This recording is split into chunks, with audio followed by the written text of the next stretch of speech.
Guess who's back?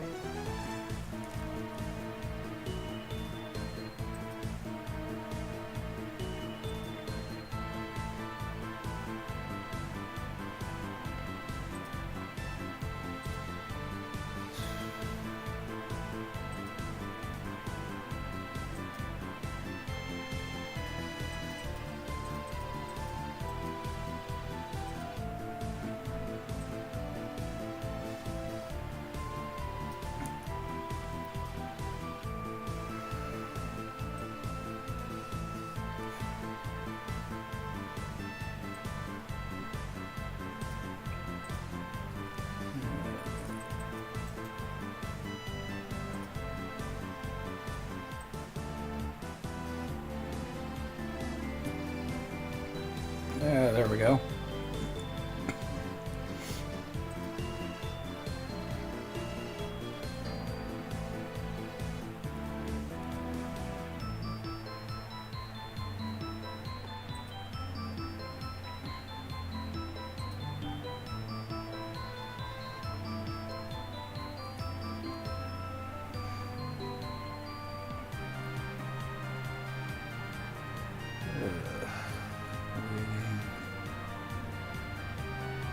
Okay, things are good.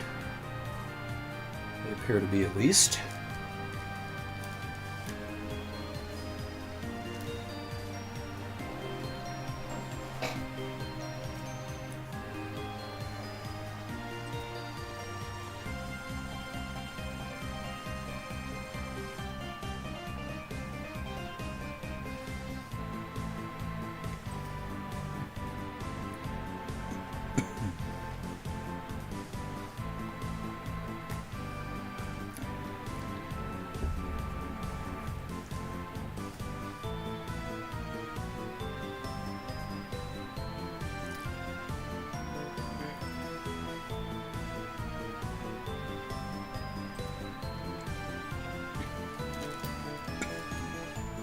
Yes. Yes, I have returned. Our long national nightmare is over. Once again, I am taking a dip in the stream. And hello, Rick. Very good to see you, sir. How are you this fine evening?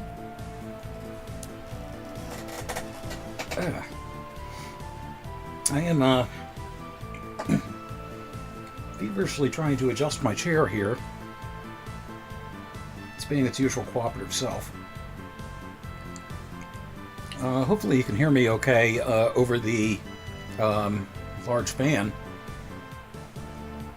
Oh yeah. Yeah, which is why I'm glad I'm inside with said fan on me.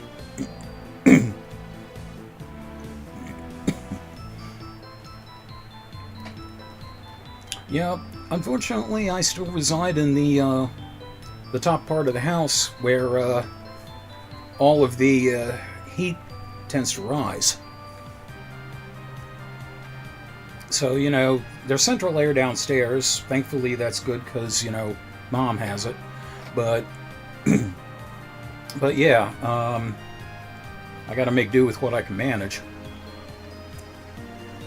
For some reason, my throat's a little rough too. I don't know why. I got a Ricola. Doing. Oh yeah. And hello, Misfit Kitten. Yes, I am in a semi-liquid state at this point. But that's okay, because I'm fairly sure that means I can join the X-Men. Yeah. Yes, I have the power to evaporate into a pool of sludge. Will I use it for good or evil? Stay tuned.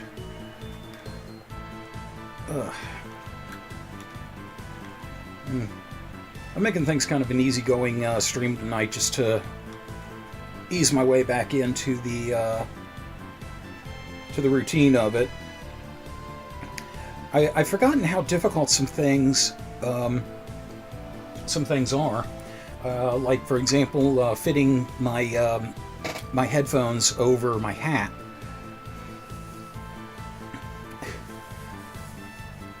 Already cooked in the carton, huh? Well, I mean, it could be worse. They could be cooking on the countertop like in Ghostbusters.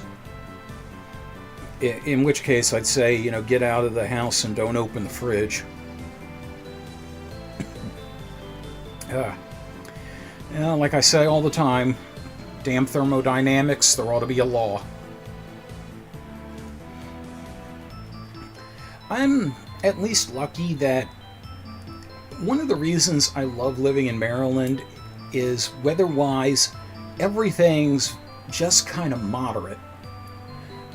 We don't really ever get extreme heat.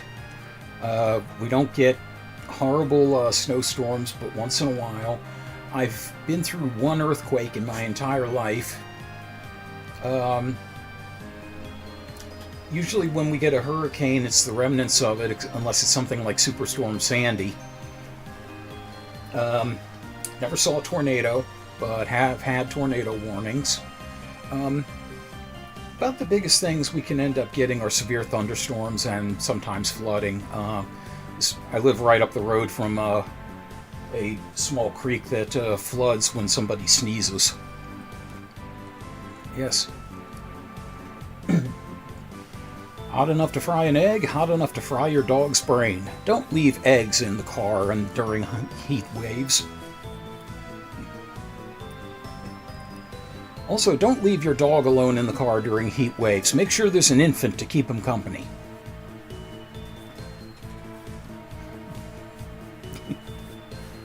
Just wanted to reassure you that you're in the right place.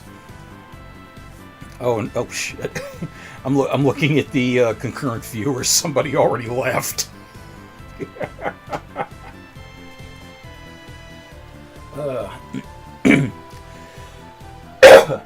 Excuse me. My apologies. Okay. Well, what the hell? Let's get this show on the road, shall we? Or, wherever in the blazes it's going.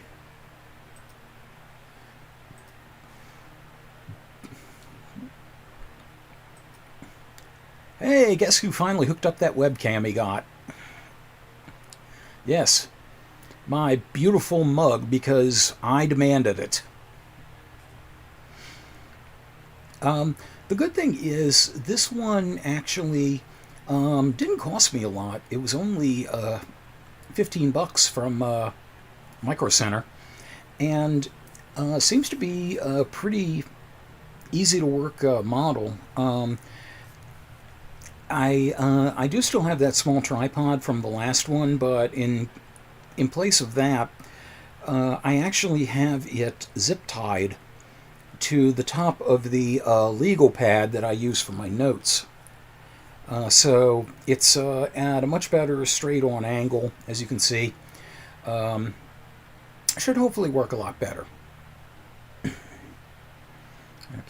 I just want to futz around with my placement of things a little bit.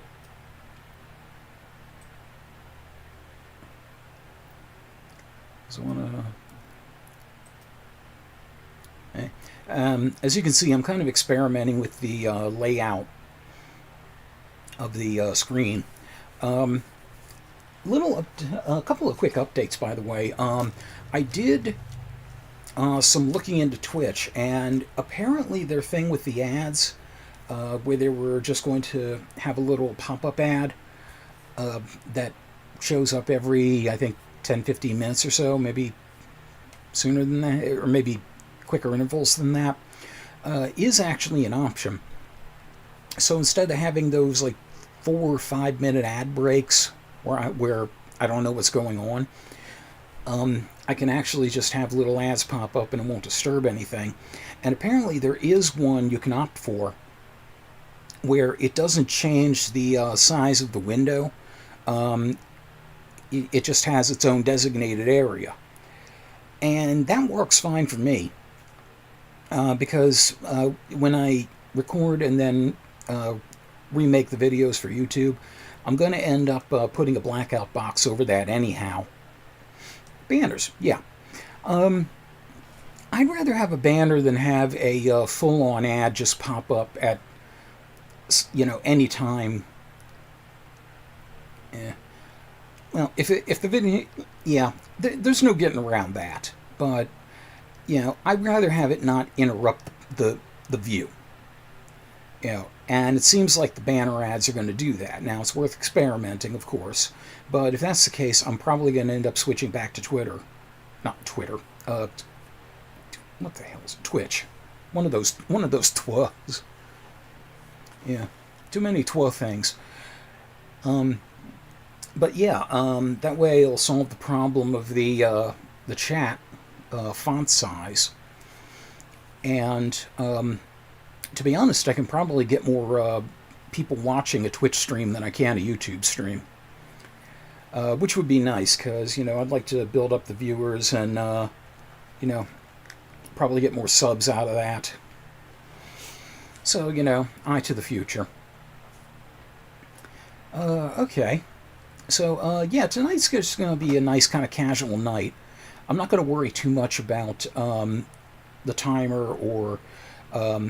these things probably won't be made into videos later. May or may not. Yeah, less lag, yeah, because you'd have instantaneous chat. And that way I could actually do some things that I'd really been hoping to do for a while. Things like Jackbox games. It's a whole lot easier doing those over Twitch. So yeah, that is being looked into for the future. So like I was saying, the games on here tonight probably won't be re-released as videos. I'm just doing stuff casually, just to get back into the swing of things. And the first thing I'm doing, actually, I wanted to show you something that I had been messing with on my time off.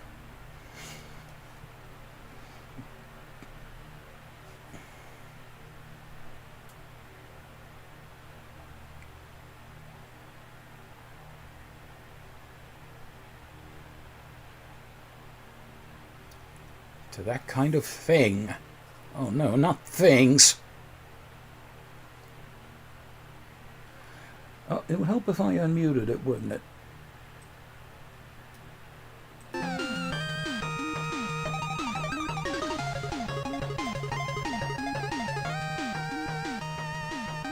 I'll bring the volume on that down just a skosh. So yes, Mega Man Maker.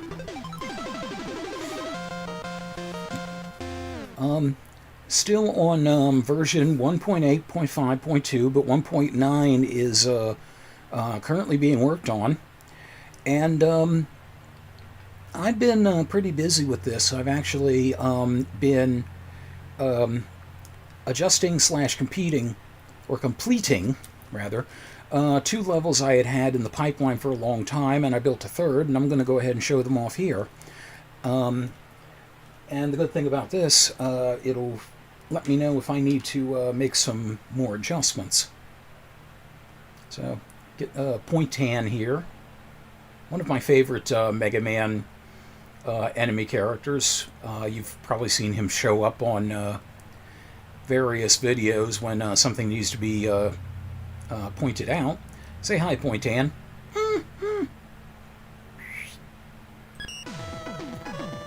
Okay.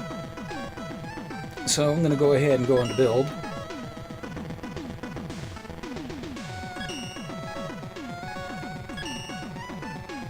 Okay. So I'm going to start with the first one that I ever did. Yeah, that was perfect idea. Yeah, Pointan is the character, and interestingly enough, Pointan is an available enemy to be used in the game, and its description is, wait, which one is my cursor? So I'm going to start with the first one that I ever did, called We Didn't Start the Fire. Junkanthrope is my name on there. It's always like Junkman, big kind of like Frankenstein junk robot. Okay, so I'm going to go ahead into the edit. And then we're going to go ahead and play. So, what I have here, originally I didn't have the Mega Buster as an option. I put that in because I knew people would like to do that. We have Firestorm, Flash Bomb, Pharaoh Shot, Napalm Bomb. Oh, and yes, I'd like to point out, Mega Man will be dropping F-bombs. Flame Sword, Drill Bomb, Solar Blaze, and Danger Wrap. So the idea here, all of these weapons either set fires either by applying flame directly to the forehead or via explosion. So that's the theme going here. And I'm going to go into this first part with the Flash Bomb. That's a Squid-On.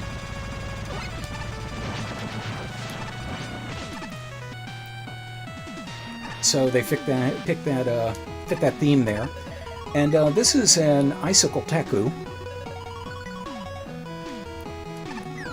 And that's our way across the spikes. And this is a Pen. There's some other part to the name, but I cannot remember what the rest of it is. Oh, by the way, those things will go flying across the ice if you use a charge shot on them.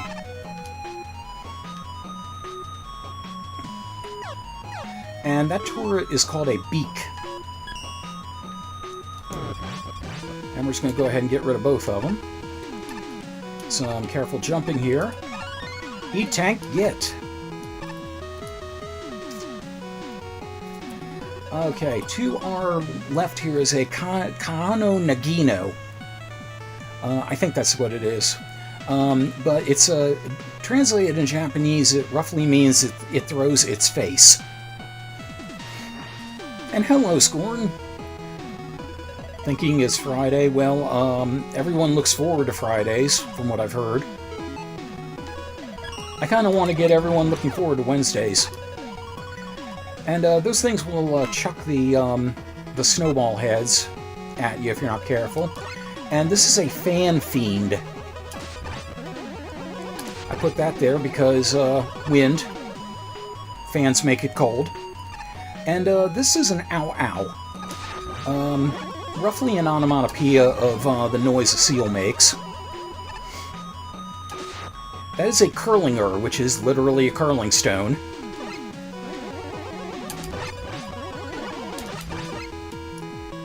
And M-Tank down here, very difficult to get, but careful. Doable. And I'm going to have something ready because of this enemy coming up. This is a Bunby catch, and the whole idea is it sends you whatever way it chooses to make you go when it catches you. In this case, it would be right into those spikes.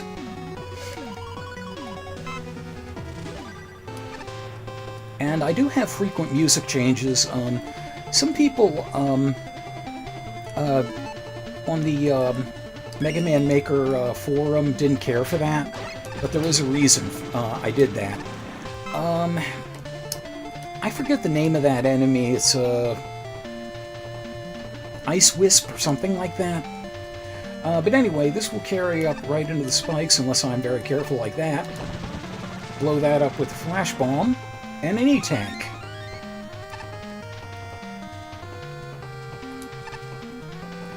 And now we have the combination of an Icicle Teku and one of those secret things.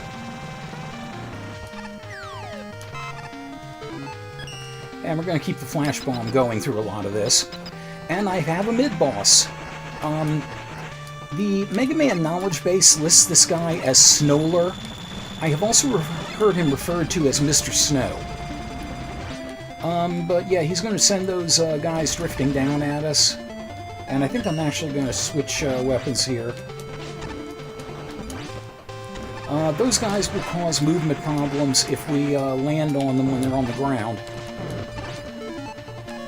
No, you know what? Back to Flash Bomb. Snowler was the original mini-boss of Cold Man stage in Mega Man and Bass. Curling her again. And this is Iceman's theme. Previously, the theme we listened to was Cold Man's theme for Mega Man and Bass. And hello, Matt Morrow. Greetings, greetings. Mr. Snow to woo. Mr. Snow is my dad. Okay, so that is Kaor Nagino. The little thing in the cloud has a very complicated name. I've also heard it referred to as a cold mist. I prefer to just call it a cold mist because that's easier to remember. And that's what I mean about the Pen-Pens getting launched into next week. Okay, here we have Adhering Susie, aka Octopus Battery, and a little puzzle I came up with. But something very nice to be had at the end of this if you can manage it. I definitely want to use Pharaoh Shot around here because a lot of the other weapons will break the ice blocks, and doing so will completely screw me out of the bonus at the end. Yeetus the Penguin. Fan Fiend there, getting in the way. And shit. Okay, I fucked that all up. Okay, so I'm going to need to break every block that I cracked here.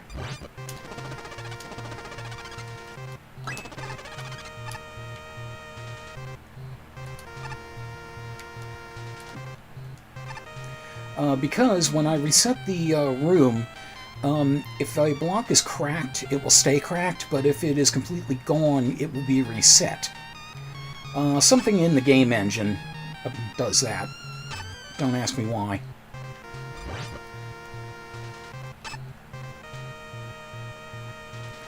The thing you gotta be careful about on the ice blocks, you can jump to stop your momentum, but that will put a crack in the block.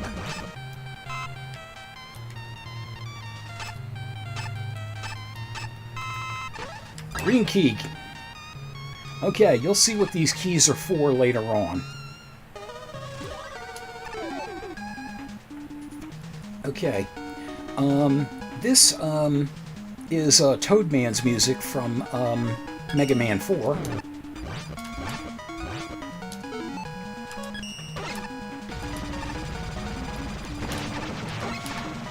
And F-Bomb gets rid of the squid on pretty quickly.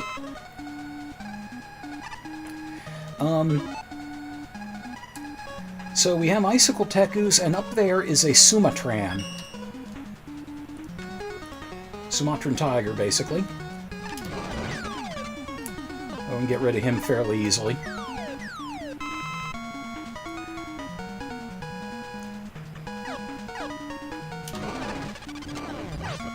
Oh yeah, also notice the Pharaoh Shot up there counts as damage, so...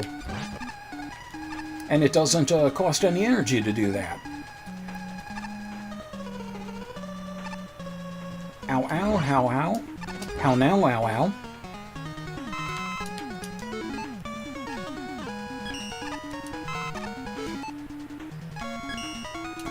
And Firestorm will melt this just nicely.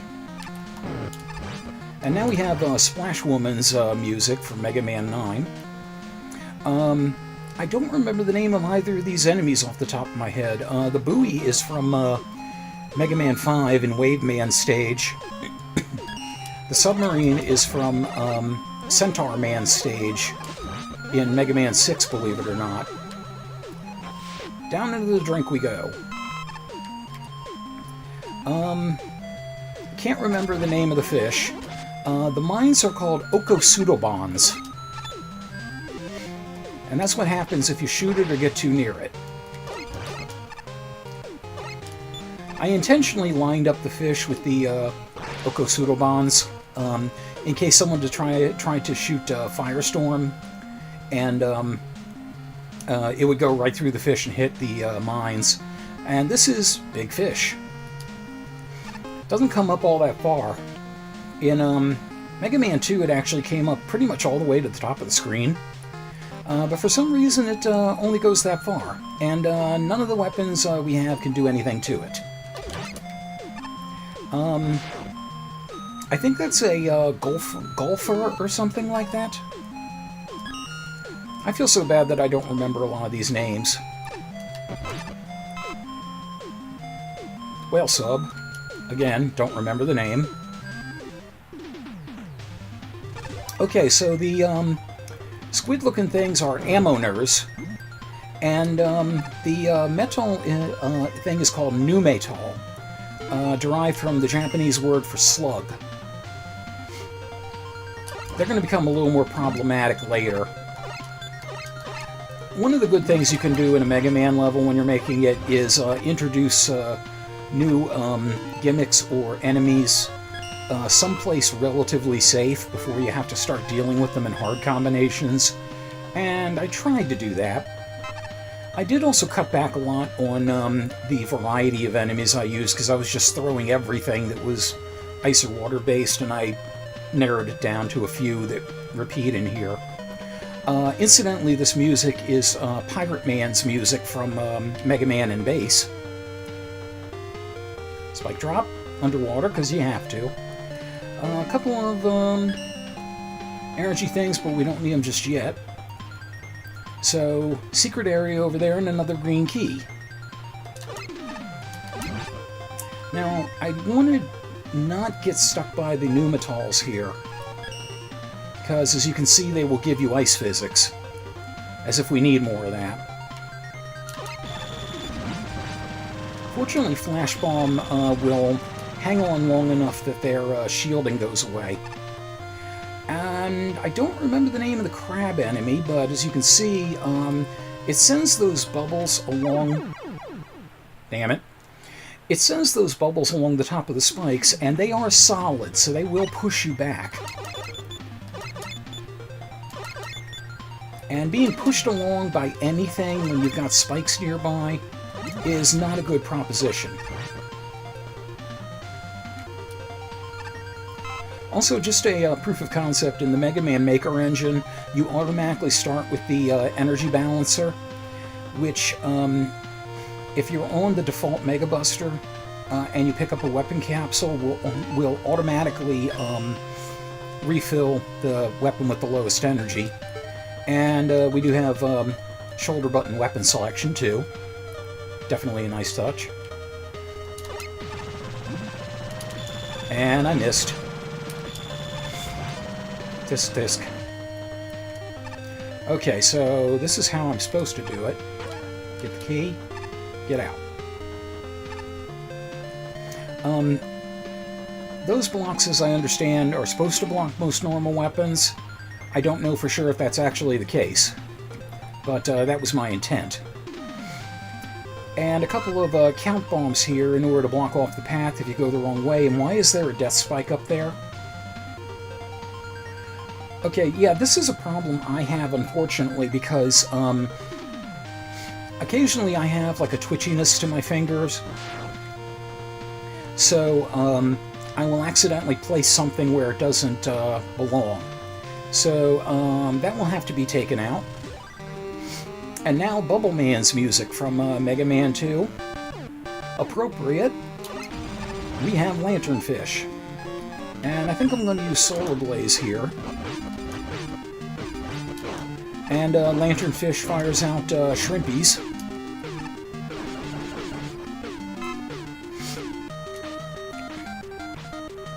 And that is Sheln. Once again, unfortunately, I don't remember the name of the squid enemies. And Out of the Drink. And these platforms were originally in Splash Woman's level in Mega Man 9. And you use them like so to get up there.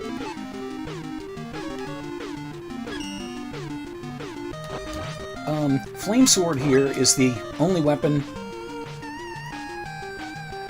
Yeah, as I was saying, Flame Sword here is the only weapon that can really get rid of this guy without damaging the ice blocks. If you shoot it with the regular Mega Buster, the shell flies off, and the lower half just kind of spazzes out and tries to run you down.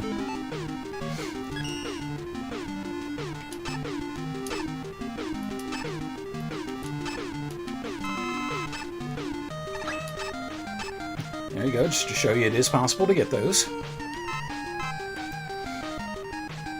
Okay, so we got 3 of them all going pretty damn fast.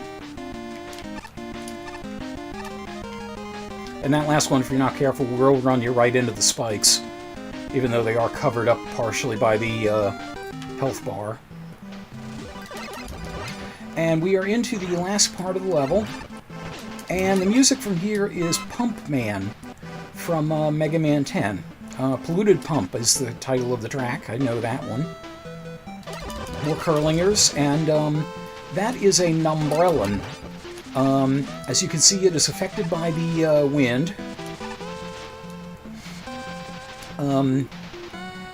It will also go straight down if it hits one of those platforms that's blocking the rain. So you can indeed blame it on the rain. Okay, so jumped on the ice block to get up here. Get the Numbrellan out of the way. And the third and final key.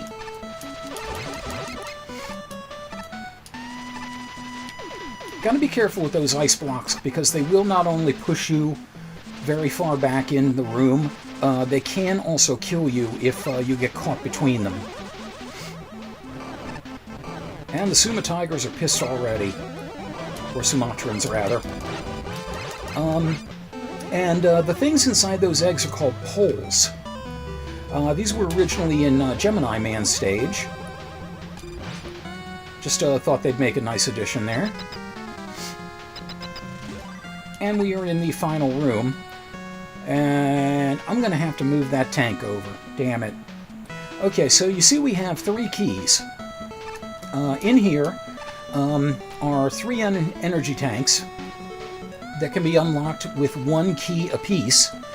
Up in the corner, the gate that requires 2 keys is an M tank. I'm not going to get that because I already have it. The M tank will refill your life and all of your weapon energy, but you can only carry 1 at a time.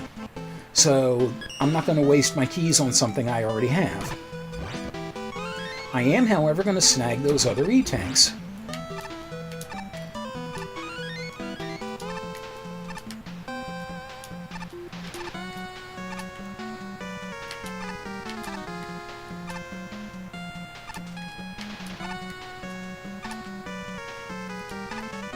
I am going to snag those other E-tanks.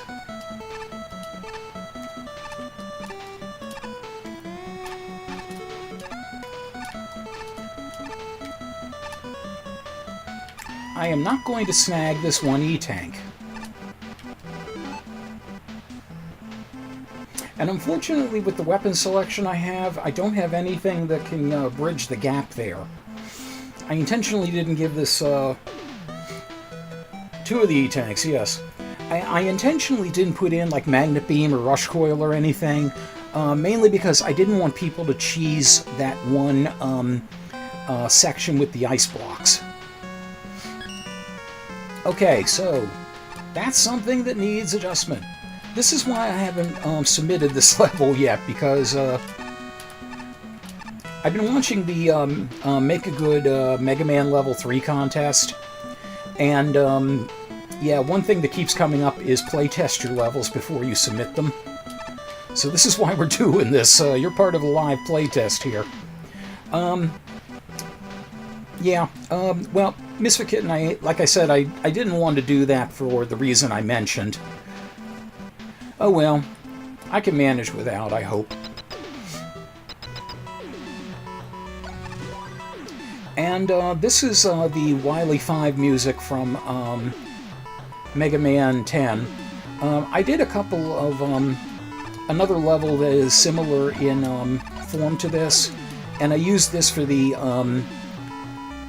final part music in both. Because as you can see, I figured out how to do a boss rush. What we have here are teleporters from Mega Man 9, specifically Galaxy Man's stage. 2 doors down there that require 8 keys to open, and 8 bosses, each of which has a key. So I'm pretty sure I've got a good play testing of the bosses, but I'm going to go ahead and show them off. So let's start up here. Freeze Man. And you can give everybody a primary, secondary weakness, and an immunity. In this case, his primary weakness is Napalm Bomb. Not always the easiest thing to hit him with, but it does work pretty well. And since you need to be jumping a lot in order to avoid his attacks and getting stuck on the floor, that does come in pretty handy. His secondary weakness is Firestorm. He is immune to Danger Wrap. Okay, I don't want to fight the boss right there because I need to go against somebody who I think is going to be a little bit easier. At least I hope. I just don't remember which teleporter he's in.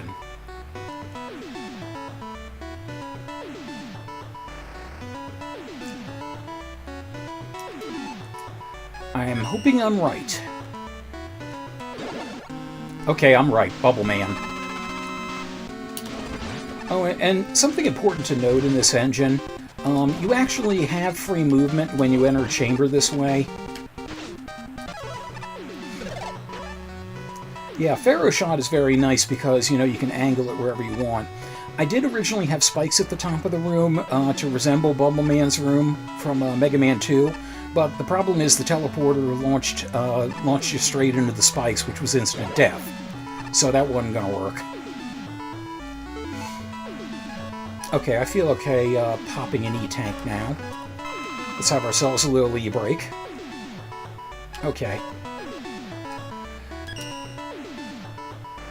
Let's see, if I remember right, yes, Pirate Man is down here. Now something amusing about Pirate Man, I'll mention something about Bubble Man in a moment, I forgot. So, his weakness is Flame Sword because I wanted to have a sword duel with the pirate. It's not the easiest thing in the world to work with, though, because you do have to get pretty close to him. Pirate Man's other weaknesses, his secondary weakness is Danger Wrap, which works pretty well because he tends to be up in the water sometimes. He is immune to Flash Bomb. Bubble Man, his secondary weakness is Flash Bomb. He is immune to Flame Sword. Something interesting that happened also. Originally, I had Pirate Man in the teleporter right next to Bubble Man, and their 2 chambers were next to each other, atop each other. Bubble Man's chamber was below Pirate Man's. But an interesting glitch happened in the programming of Mega Man Maker, because Pirate Man can drain the water. The water slowly drains out of Pirate Man's chamber, as you see, and he can refill the water. If you fought Pirate Man before you fought Bubble Man, Bubble Man's chamber would have no water in it. As such, he would stumble backwards, fall on his ass, and cry, and the only thing he could do to you was occasionally roll a bubble lead your way, making him ridiculously easy. It was funny, but not practical. And there really isn't any way I could put notes in saying, you know, by the way, play Bubble Man's, do this teleporter before this one. So what I ended up doing was moving Pirate Man's room all the way to the bottom and Bubble Man's room all the way to the top on the map. So they weren't touching, so we didn't have that problem anymore. Okay, interesting trivia there. All the things that go into making a Mega Man level from scratch, it's pretty amazing. to experience. Okay, now I think this is, yes, Toadman. Firestorm is his weakness now, and the good thing about that, because it creates that shield, if you're right next to him, you can hit him with the shield. Toadman's secondary weakness is Flame Sword, once again, close in combat. He is immune to Drill Bomb, because that was his original weakness in Mega Man 4. So I figured I'd cut him a break there, but not too much of one. If you haven't quite figured out the reason why during the stage all the music changed, it's because I was giving clues as to who the bosses were. So all of the stage music playing was to tip people off as to who was going to be in the boss rush. Okay, so I have 4 keys so far. Let's go ahead and do this teleporter. Cold Man. Originally from Mega Man and Bass. And Cold Man's weakness is Solar Blaze, which works pretty nicely for one reason. When he throws the ice wall at you, the ice wall will split the Solar Blaze for you. And this phase of it, all you have to do is just jump here. He does eventually summon Coldness, as you can see. He has another attack where he'll can jump at you, and he'll do like a short hop and try to create 3 little pools directly below you. If you get caught in it, you'll be frozen. Cold Man's secondary weakness is Drill Bomb. He is immune to the Napalm Bomb. Okay, so we have finished that side. I need to try to maximize what I got here before I pump another E-Tank. So I am going to go after Pump Man. Unfortunate thing with the water there, I don't know how to get around that. Flash Bomb, as you can see, is his weakness, and it completely eats through the water shield. So yeah, Flash Bomb just completely wrecks Pump Man. His secondary weakness is Drill Bomb. He is immune to the Pharaoh Shot. I intentionally changed their weaknesses and invulnerabilities around so that everybody would have, like, every weapon would be used in every slot with somebody. Okay. So as you can see, there are 2 weapons we have not yet used, the Drill Bomb and the Danger Wrap. We are going to go ahead and use the Danger Wrap now on Splash Woman. Again, no spikes at the top of the screen for reasons previously mentioned. The Danger Wrap is pretty nice against her because since it rises, she will often just kind of rise into it. You can force the Danger Wrap to go straight up by holding up on the controller. You can launch it with some momentum if you're running, and you can drop a bomb straight down by holding down. I didn't demonstrate it much in the level, so here you go. Well, shit'ems.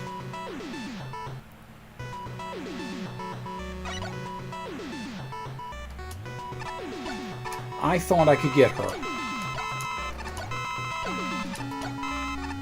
Okay, unlimited weapon refill, and it's a good thing because, if I remember correctly, I'm going to have to go back through everything now with fewer tanks. Yeah, I have no keys, so all the bosses have reset.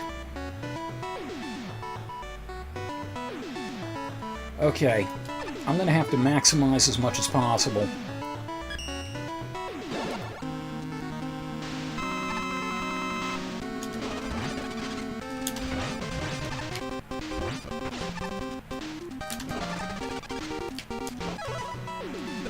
And not fuck it up like that. Okay,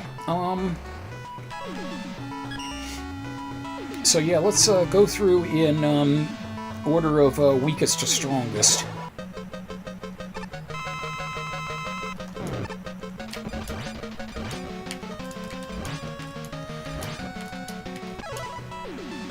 Yeah. I wish I could have done more for you, Toad Man, but, you know, just... There's only so much I'm capable of.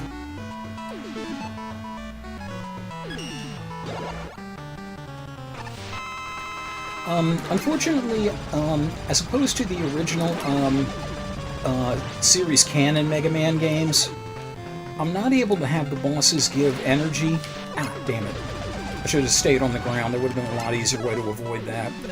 I can't have them drop energy because they need to be able to drop a key. Alright, let's see. Where do I want to go next?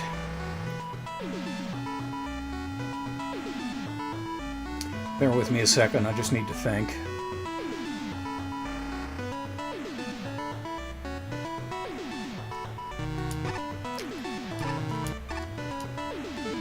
Okay. Yeah, let's do Cold Man.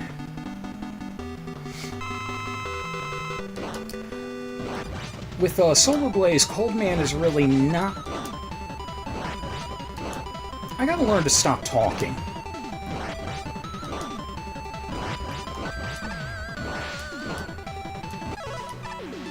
I was gonna say Cold Man is not a huge deal unless he starts doing the jumping freeze attack. Excuse me a second.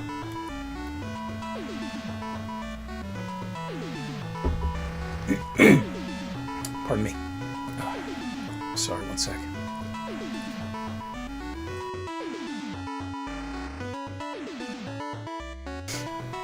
Had a cough there. Yeah, he's not really that much of a big deal unless he decides to do the jumping freeze attack. When he does that, by the way, he summons an ice wall in front of him and he's protected from most things. Not the Solar Blaze, though. Yeah. The ice wall is not to be underestimated if your timing is a little bit off. Okay, somebody I hope will be reasonably easy. Iceman.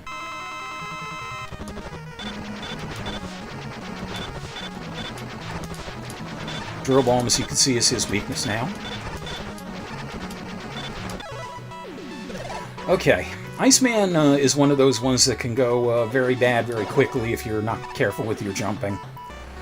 Alright, okay, I think out of all of them, Splash Woman is Okay. I think out of all of them, Splash Woman is probably going to be the least worrying. I say that having being killed by her just a moment ago.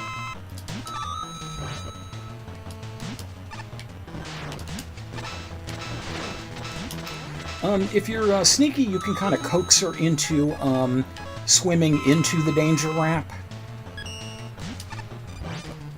Not always the easiest thing to manage, though. But there we go.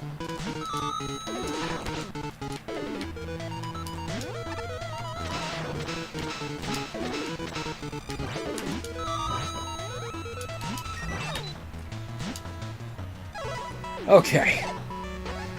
There we go. I managed to resist the siren's call that time. Splash Woman's secondary weakness, by the way, is Pharaoh Shot, which is very handy because you can angle it upwards and be able to hit her that way. She is immune to Solar Blaze. Good thing she never got Tokata and Fugue started there. I'll take your word for that. I don't really know what that means. Okay, so let's see. Of the two of these last ones, I'm a little more worried about Pirate Man than I am about Freeze Man, so I'm going to go ahead and take Freeze Man out first.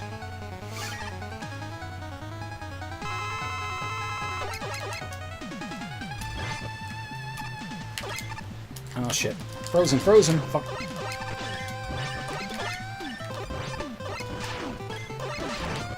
As you can see, my usual method for dealing with Freeze Man is to just, you know, spray and pray napalm bombs all over the place.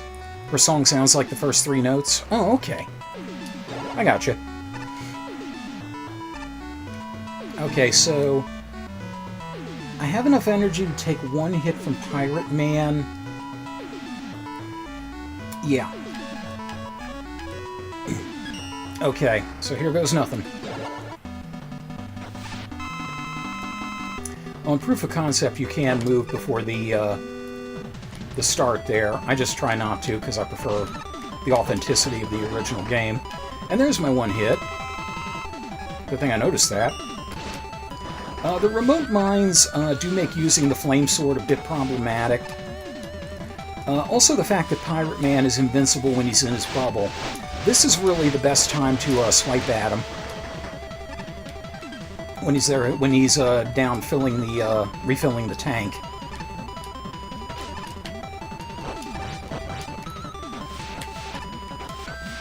Pirate Man does spend a lot of time invincible, and when he is vulnerable, he's very vulnerable there. But when he is not in the bubble and not filling the tank, he will be firing the remote mines, which means you're right next to him. Pirate Man's secondary weakness is Danger Wrap, and he is immune to Flash Bomb. But now I have all 8 keys. Gate goes away, and that's the level. Nice pose. Okay, so now having tested that out, we're going to make a couple of quick changes. I can navigate basically anywhere I want with the map here, and I think this is the room I want. Yeah, that spike should not be there. Piss off. This is a little bit of strangeness, because you got water here, and you got the background of Bubble Man's level, but sometimes it doesn't always quite connect properly. Okay. And the next place I need to go is right here.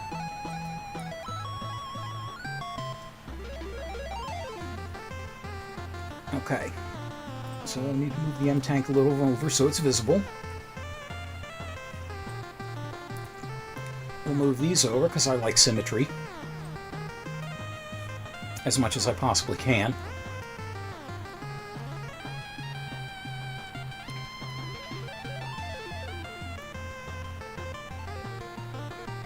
Let me see. Okay, I think I know how to fix this.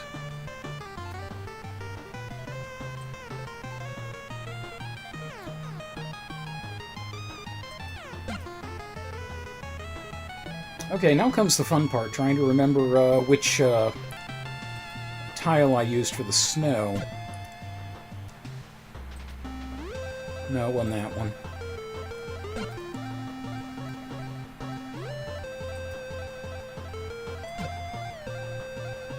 No. The thing is, I favorited the second level I was working on, which, as you can probably tell, is fire-based. But I didn't, unfortunately, save the tile set from when I was working on We Didn't Start the Fire level. I think this might be it. Yep, that's it. Okay. And I know exactly where I got the other part from. The thing is, I will fully admit, what I have here is kind of a redundancy, because these tiles are slick and so are these, but I just liked the idea of snowy bricks with a completely frozen over surface.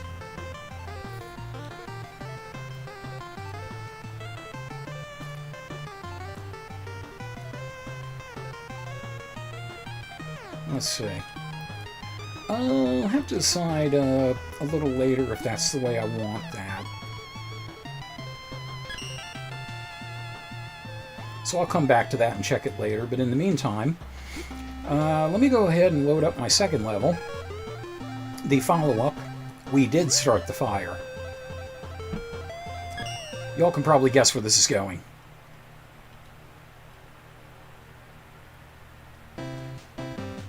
Okay, so a lot of work was already done on this. Same basic theme, except This is fire and explosive robot masters, and all of your weapons are ice or water based. Which does mean, in a roundabout way, we do have a semi-utility, because we do have Ice Wall, and that can be stood on and ridden upon. So let's see what we got here. Okay, so we start off at the beginning with Fireman's theme from Mega Man 1. And this follows the same pattern as the as before, which tells us that Fireman will be one of the robot masters. And the magma here can be frozen, but I intended it to be kind of a drop challenge. So we are going to this time bear to the right, because last time we went to the left to get something. So trying to keep the variety going. And E-Tank. And a count bomb to block the way. Okay, now this section I personally hate, but I put it in because I knew people would want it, and it fits the level. So yeah, I'm going to cheese the ever-loving hell out of this. Oh, actually, I apologize. Not quite there yet. My bad. And this is a, what the hell is this thing called? Fire Totem, duh. Originally, this platform was a little bit lower, so you could potentially be hit through it. But I moved the checkpoint up here so there would be a safe spawning area. That is something that I had made a lot of mistakes on. If you got killed and respawned into a hit, a lot of people were kind of pissed about that, understandably. And we'll just get rid of them. Okay, now into the annoying part. Water shield, go. This is a hothead. We have missiles coming at us, which, as long as we have the water shield, are no big deal. Want to slide to gain some ground there. Shit. Going to die. And that's why I hate that. That should have gone a lot better.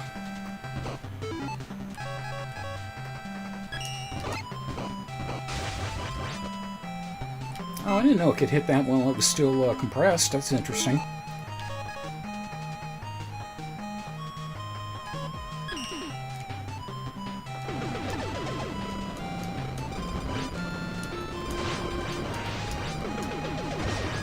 Also, just on a personal note, I love the sound water shield makes when it comes up.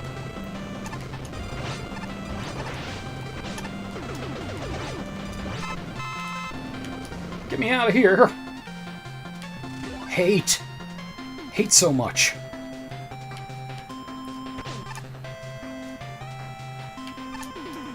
Gotta be fairly quick to get through that.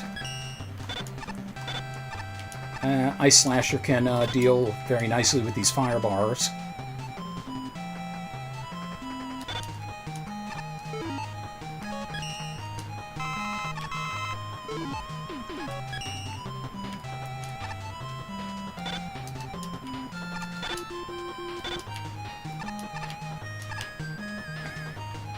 And this is Sola O, which is basically a robotic sunflower. As you can see, you can get between the blasts there. And now we have a couple of types of count bombs. This robot is on fire! Yep.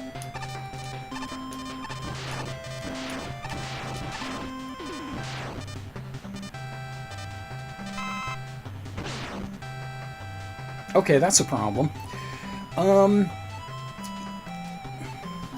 Yeah, I didn't anticipate that. The block was originally one section higher, but there was a glitch. If you stayed on the bomb platform too long, you could actually get crushed between it and the platform and insta-die.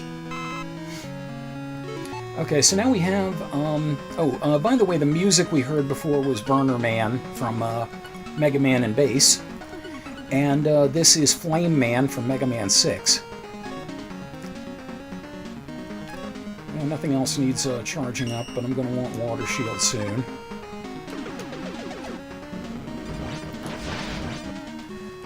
And as you can see, Water Shield is especially useful against Solo O.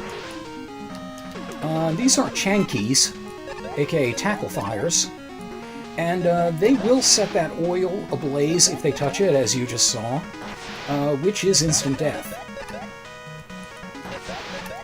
So with this Solo O.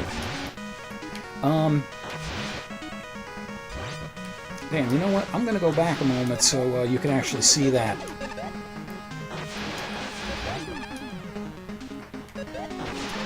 Yeah, as you can see the shot from... You suck. You suck and I hate you.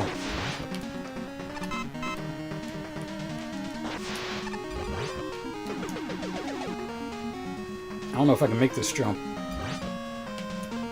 I can't make this jump. Welp.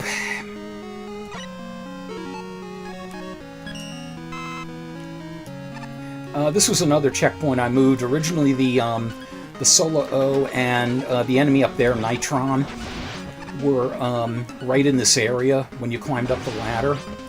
But I intentionally moved... I was talking!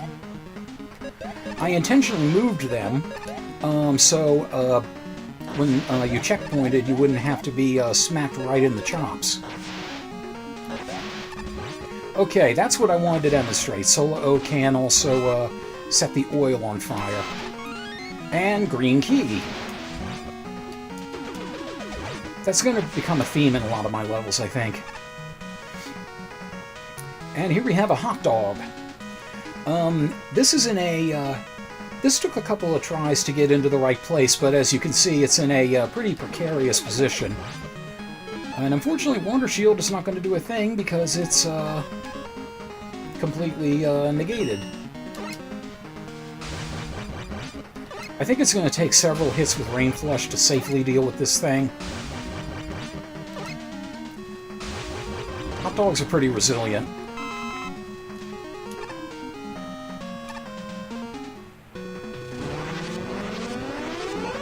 Okay, now this is a sadistic little trap I came up with the magma beam generators. And the music here is Pharaoh Man from Mega Man 4. So, how badly do you want that M-Tank? It is possible to get it.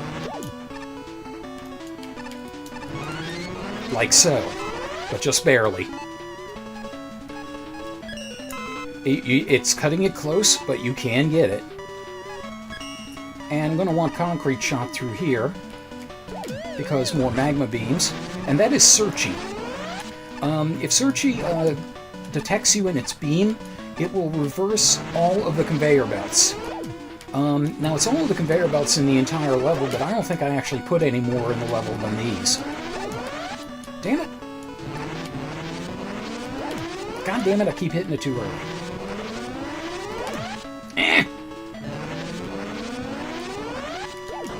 Fuck. Okay, there we go. You also have to be a little careful with... Damn. That was bad. You also have to be a little bit careful with Searchy, because if you hit it with Concrete Shot like that and it falls on you, it can end up displacing you right into danger. Water Shield is probably the better thing to use against it. Like so. But it's very helpful to have a Concrete Shot in order to be able to... Damn! In order to be able to freeze the magma beams. Keep in mind, if I say I hate a section, I'm the one that made it.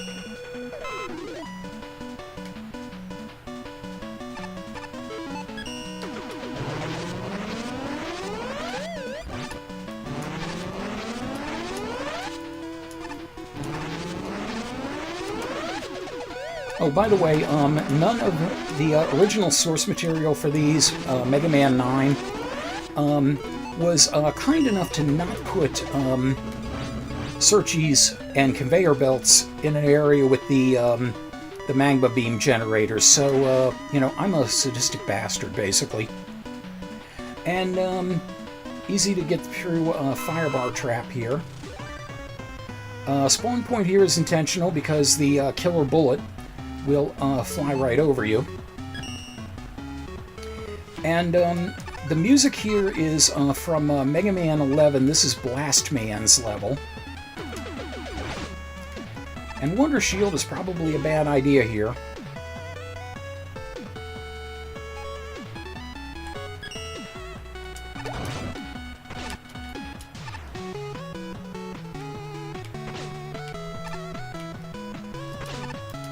And this is a tricky thing to get through, but, you know, I wouldn't have it any other way. I don't remember the name of those bomb dropper things. This ground here with the fire is actually oil. I did that intentionally, and Water Shield has an interesting effect here because it will repeatedly touch the oil and fix it here. And that's a race to get that E-tank from the fire tellies, or fire mets, I'm sorry. And show off Blizzard attack for the first time here against the Bomb Throne. By the way, if those, little proof of concept, if these things do detonate,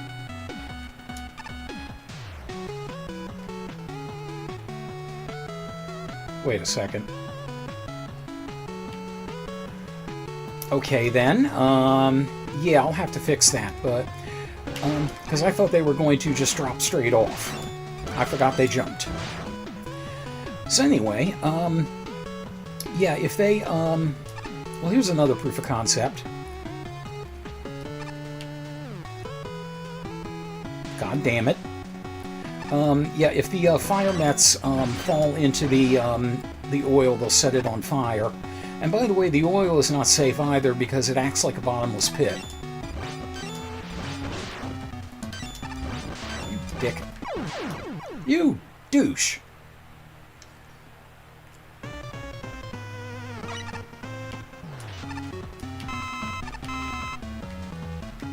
That is a little weird in the way the level presents itself. Or the room presents itself, I should say. But yeah, none of that happened the way I was hoping.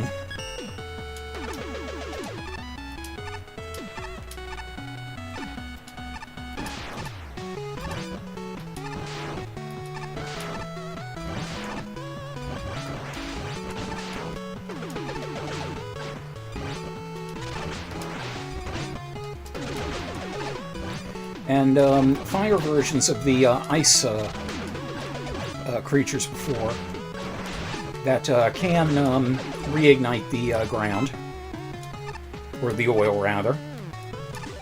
Checkpoint here, and even with them respawning, that doesn't affect anything. And we now have Grenade Man's music from Mega Man 8 with a walking bomb and a fire telly. And the flame produced by the fire telly is instant death. And another hothead, which can aim right down at us, and that's kind of a pain in the ass. This thing is also annoying to get rid of. But it's the best thematically that I could put there. I tried a solo O, and it kept facing the wrong way. I had a Sniper Joe, but didn't fit the theme. And I also tried a Fire Totem, but again, not quite. Oh shit, I didn't mean to do that. God damn it. Okay, you know what, fuck you and everyone who looks like you. Blame it on the rain. drown. And also, rain flush in this engine, for some reason, has wind effects. I guess that's a little bonus they added, as if being a screen clearer wasn't enough. Oh, that thing down there is a Yasishi. And picking it up will restore all of your health and fill all of your weapon ammo.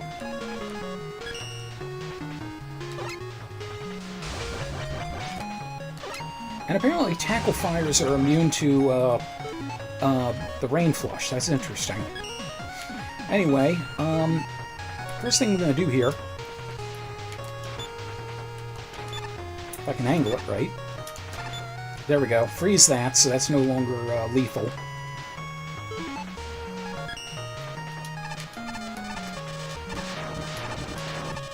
Get along these quickly. And as you can see, you have just enough time to make the ladder. Now here, I also have to move quickly, because if those blow up, I cannot get the green key. I have all 3 green keys now. And I keep meaning to get rid of one of those, vertical columns there. I get a little nervous that I'm going to end up teleporting into it and dying.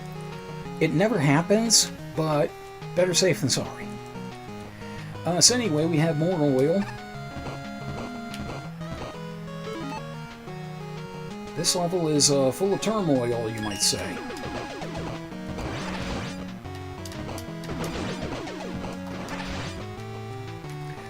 Incidentally, I could use Freeze Cracker on those. It does do some damage, but in this engine, Freeze Cracker also, well, freezes enemies. So I don't necessarily want to have it frozen, I just want to have it gone.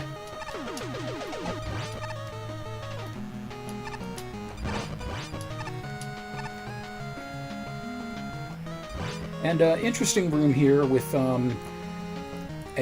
fire mets and hot plates. So as you can see, when they run under them with the fire, the plates will start glowing and damage you.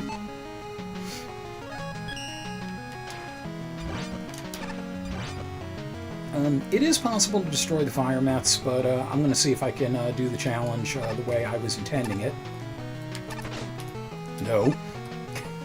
I guess I can't. And a couple of solo O's and another one of that thing may actually be called Bomb Dropper, come to think of it.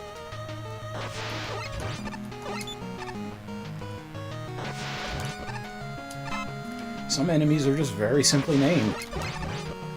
No, Japanese word salad.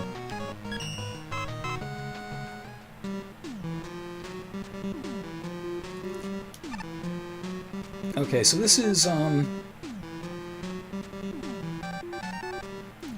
crap, what was the,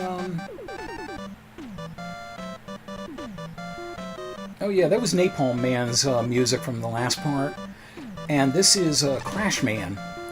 Napalm Man is from Mega Man 5, Crash Man is from Mega Man 2. And we have lava here. You can hit that at any point with any of the freezing weapons, and it'll do that.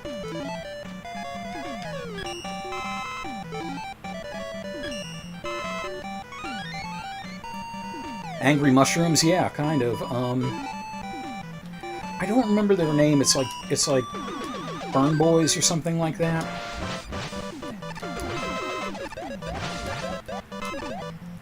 Okay, luckily non-lethal oil here, because there's a barrier beneath them. But the idea that you're supposed to do is put out their fire and use them as platforms to get across.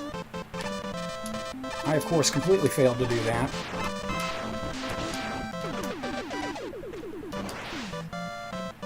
And again, cool down fire. So I have a couple of hotheads here. Hotheads in this engine throw the Chankies / tackle fires a lot more often. And when they go out, they're sad. Exactly, yes. Okay, so this is a room coming up that I've futzed with a lot. And there shouldn't be a block there. Okay, so another thing I'll have to take out. Okay, so 2 explosive missiles that didn't seem to do anything. Okay, they did do something, just really fast. And I have tried for the life of me to make this hot dog a threat, and I just cannot come up with the right angle to do it. So, oh well. Ineffective hot dog.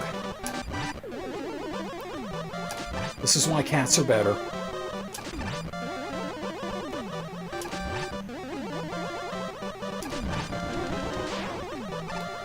Okay, whatever. Okay, now this is a room I also rearranged in order to... Originally, I had the E-tanks sitting on the gates, thinking that when the gates went out, the E-tanks would fall to the ground, but they didn't. They were still able to be had. All I had to do was use an ice wall and stand on it. Yeah, there's a quote in it. I have tried for the life of me to make this hot dog a threat. It doesn't matter how many... You can also create a quote bank on Twitch, yeah, and clips. Yeah, 2 other advantages I remember. Yeah,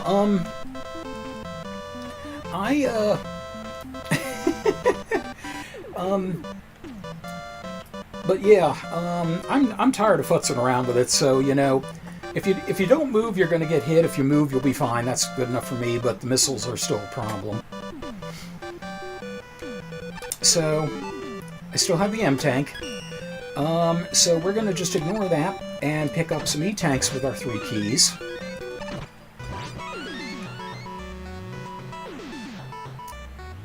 Okay, that's a problem. The music isn't supposed to change there. You can actually set up cues for where the music changes based on a horizontal or a vertical line that you pass by. It's not supposed to change until I go through the gate. Okay, so I gotta fix that too.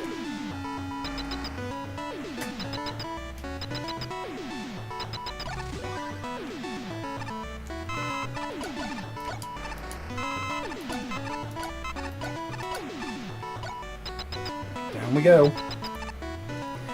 Yep. Looks familiar, doesn't it? Okay. Now, here's my other problem. I don't remember for sure where all of the Robot Masters are.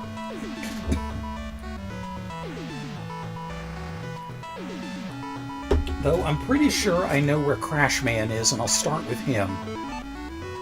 Because his weakness just makes him incredibly easy. Yep, here we are. Crashman. So with his AI, he jumps into the air anytime you fire. And because Blizzard Attack goes diagonally upwards, he runs right into it. And the fact that you can now slide makes the Crash Bomber really easy to dodge. So, yeah, Crashman is just completely crippled here. His secondary weakness is Water Shield, which will act kind of similar. I think he will jump when you actually bring up the Water Shield, though. And he is immune... excuse me. He is immune to the...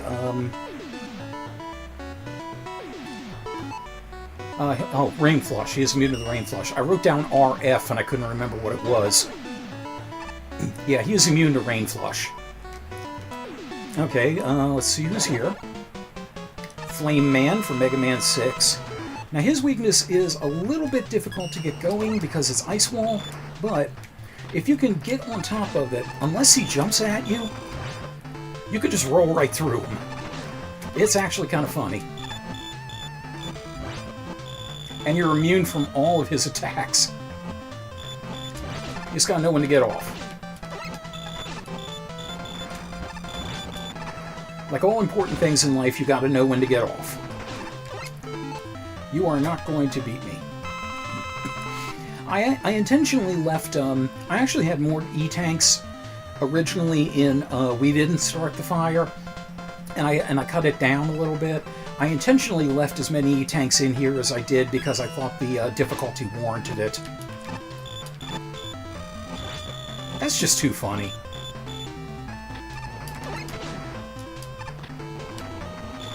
Coming for you. Coming for you. Coming or going, I'll get you. Flame Man's secondary weakness is Concrete Shot. He is immune... excuse me. Once again, I forget. He is immune to Blizzard Attack. I forget my own abbreviations. Alright, let's see who we got in here. Flame Man. Or Fireman. Fireman. Forgive me wholeheartedly. So I did something similar here. Originally weak to Ice Slasher, he is now weak to Bubble Lead. And the same basic strategies before applies. Just do it better than I'm doing it. He's going to fire when you fire, and occasionally he'll fire if you don't do anything for a little bit. So you just gotta be ready to jump over his fires. Fireman is secondary weakness is Freeze Cracker. He is immune to Ice Slasher. Once again, with like with Toadman and Drill Bomb, I made him completely immune to his original weakness, just to mess with people's heads. Okay, here we have Grenade Man. Okay, so let's see. Okay, Grenade Man is weak to Concrete Shot, which makes him a little difficult to fight sometimes because Concrete Shot isn't always a straight, well, shot. The best time to hit him is when he is in the corners like this. You do have to be careful of the girders that rain down after he uses the Flash Bomb. And Crazy Destroyer now just does damage. In the original game, it actually blew up the bottom of the level and introduced a sub-level with a different terrain. But yeah, now Crazy Destroyer just hurts a hell of a lot. And interesting thing with Concrete Shot, if it's right in front of him when he tries to rush, it'll just stop him cold. Very nice touch. So, nice little add-on as a weakness there. His secondary weakness is Ice Wall, and I don't know if that stops his rush or not. He is immune to Bubble Lead. Okay, so now let's head down here. We'll start this way. Actually, no, we'll start this way because I want to try to save a certain somebody for last. So here, Pharaoh Man from Mega Man 4. And his weakness is Freeze Cracker. And it actually works kind of interestingly on him because since he occasionally stops to fire the Pharaoh shot like that, and Freeze Cracker can be angled up or down and will split when it hits a wall, there are some times in the battle where you could just freely target Pharaoh Man with no recourse to yourself. You do want to try to hit him with the full Freeze Cracker though, because the split snowflakes from it will actually do less damage than the full snowflake.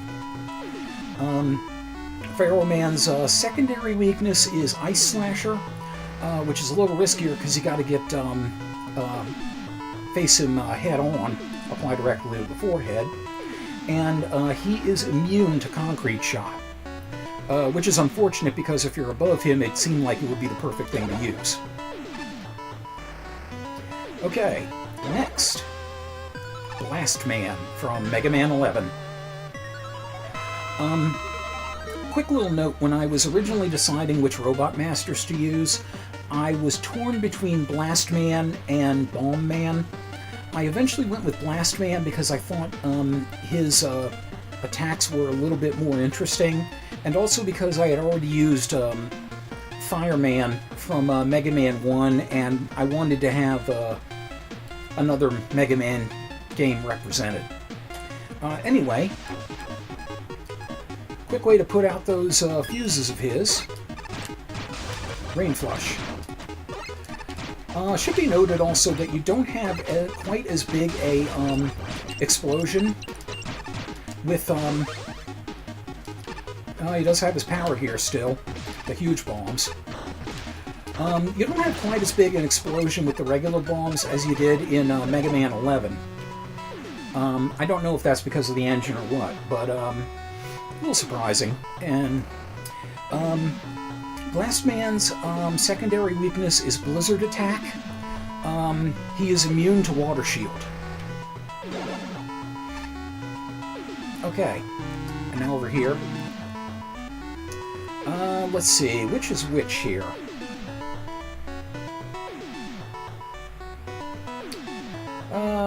Okay, I wanted to save someone for last, so hopefully I'm right here.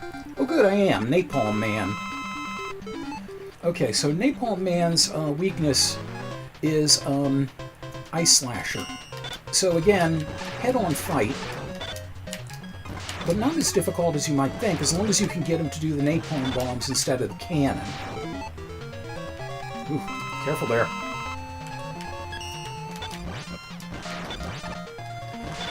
The trick to getting him to do the napalm bomb, if you're too far away from him, he'll fire the cannon. If you're close up next to him, he'll launch the napalm bombs. And you can quickly slide away and retaliate. Napalm Man, by the way, is his secondary weakness is Bubble Lead. He is immune to Ice Wall. And finally, last but least, because I hate this guy, but he fit the theme, Burner Man from Mega Man and Bass, who is weak, as you can see, to Water Shield. Also does a good job getting rid of his ground traps, so easiest thing to do is launch the Water Shield at him. He's in the air often enough, or sliding underneath you, or dashing underneath it rather, I should say, that it'll be easy to do it. There's a bunch of things this guy can do. Since I have enough energy tanks, I'll see if I can get him to show them off. If he is close enough, you know, the Wave Burner will take out the Water Shield, as you can see. Okay, that diving attack is pretty hard to deal with there. Okay, fuck you. His other main thing, he will take a short hop with the wave, turning off the Wave Burner, and then when he lands, turn it back on. The easiest thing to do there is just get just outside of the Wave Burner's reach and then slide under him when he's hopping. And the other thing he does is throw a bomb at your location, and that can be easily jumped or slid away from, or I think the Water Shield can destroy that. Burner Man's secondary weakness is Rain Flush, because I just like the idea of, you know, putting out his torches. He is immune to Freeze Cracker. And we have all 8 keys, we had all 8 keys, and we have the level complete.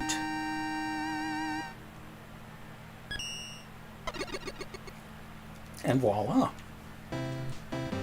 Okay, so let's fix that one thing that was awry. Okay, yeah, there was another block there I didn't even see, it just blended into the background.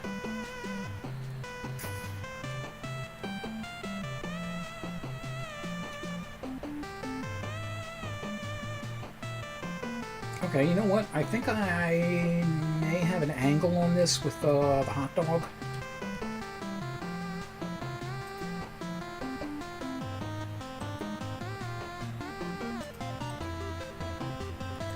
Let's just rearrange the terrain a little bit.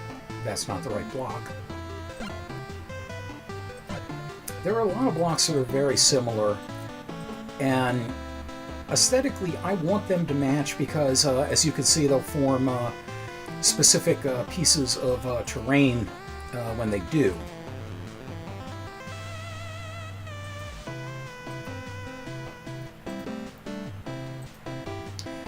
These blocks in particular are from Magma Man's stage in Mega Man 9.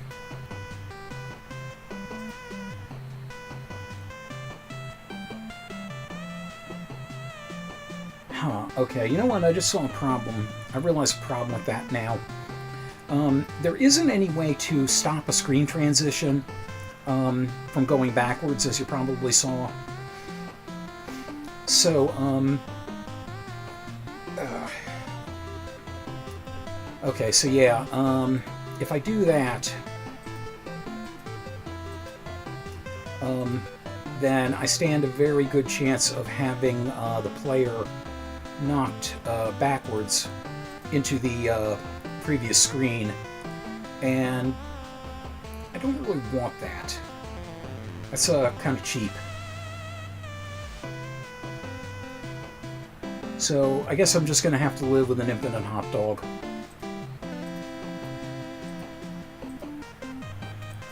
There's a quote for you, kitten.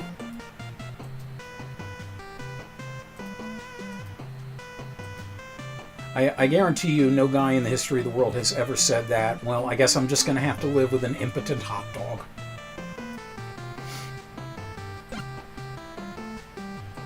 And I just said it twice.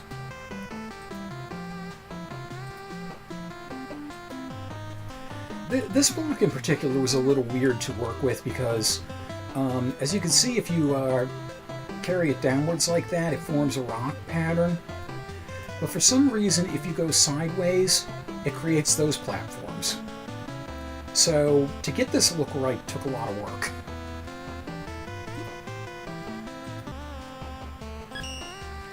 And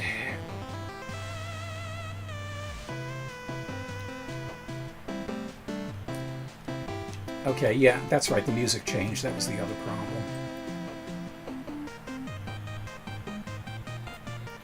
Okay, I put that right there. That should work just fine.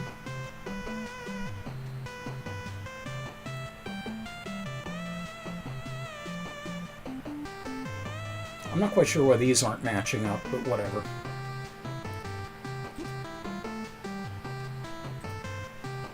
Okay. Oh, yes, the other thing. That's right. That was along this stretch, if I remember right. Yes, it was.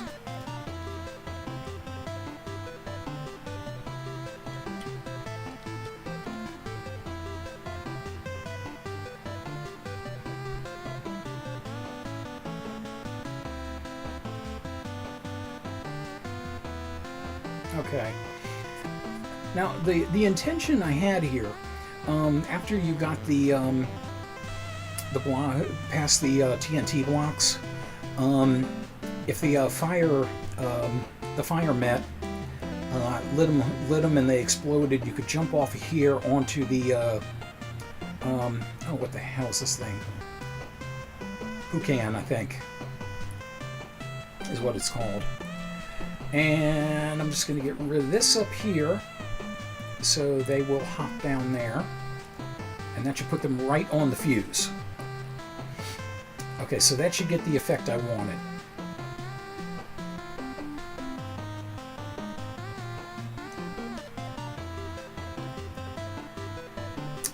Yeah, it took me a good amount of time to figure out some of the tricks in this editor, but it's fun. The one thing I wish they would do that they have not yet added, I wish it had more mini-bosses. Right now, basically, it has Hot Dog, and it has Snowler. But AVGN plays his daughter's Mario Maker levels? I don't think I have. I got kind of bored of Mario Maker after seeing so many played by the Game Grumps and by Markiplier. There's only so much of that you can deal with, you know.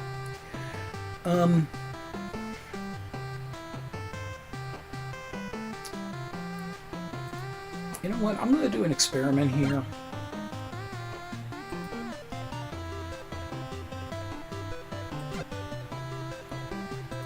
And I think I'm going to use a bomb thrown. See how that works as an enemy there. If nothing else, it lets me it lets me have them there one more time.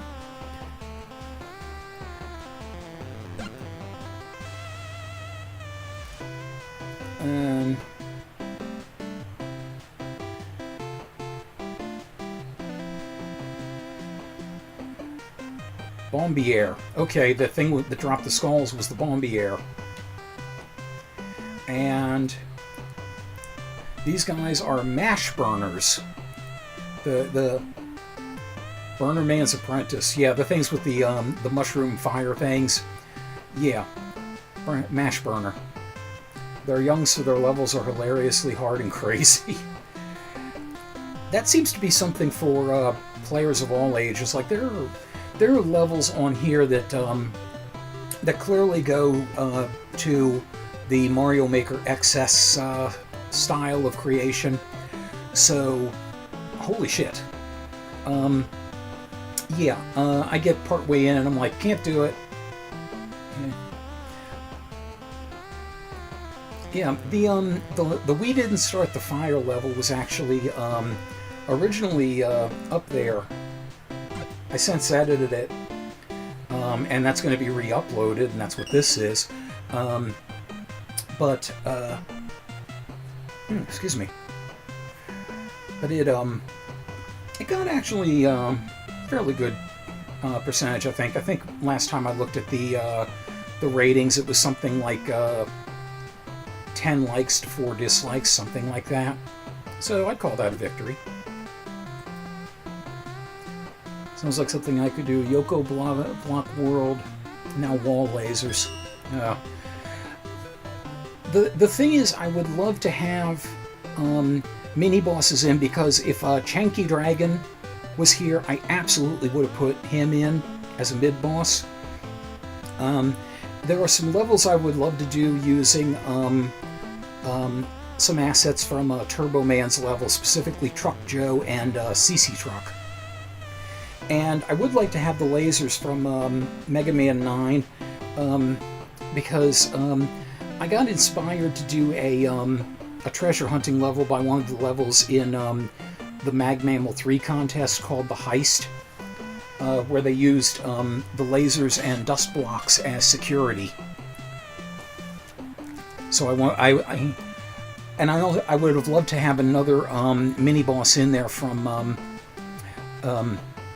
Mega Man and Bass. I think it's musical resonance tester or something.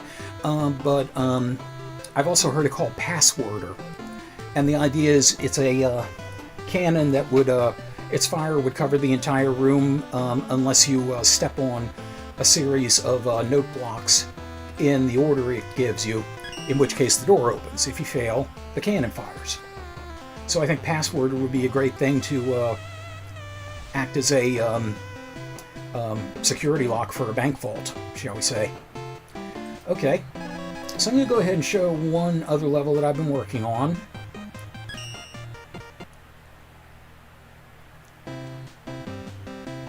And we'll go ahead and play this. Okay, so little explanation here. This is a variation of a stage that's in Mega Man and Bass called Crystal Gate.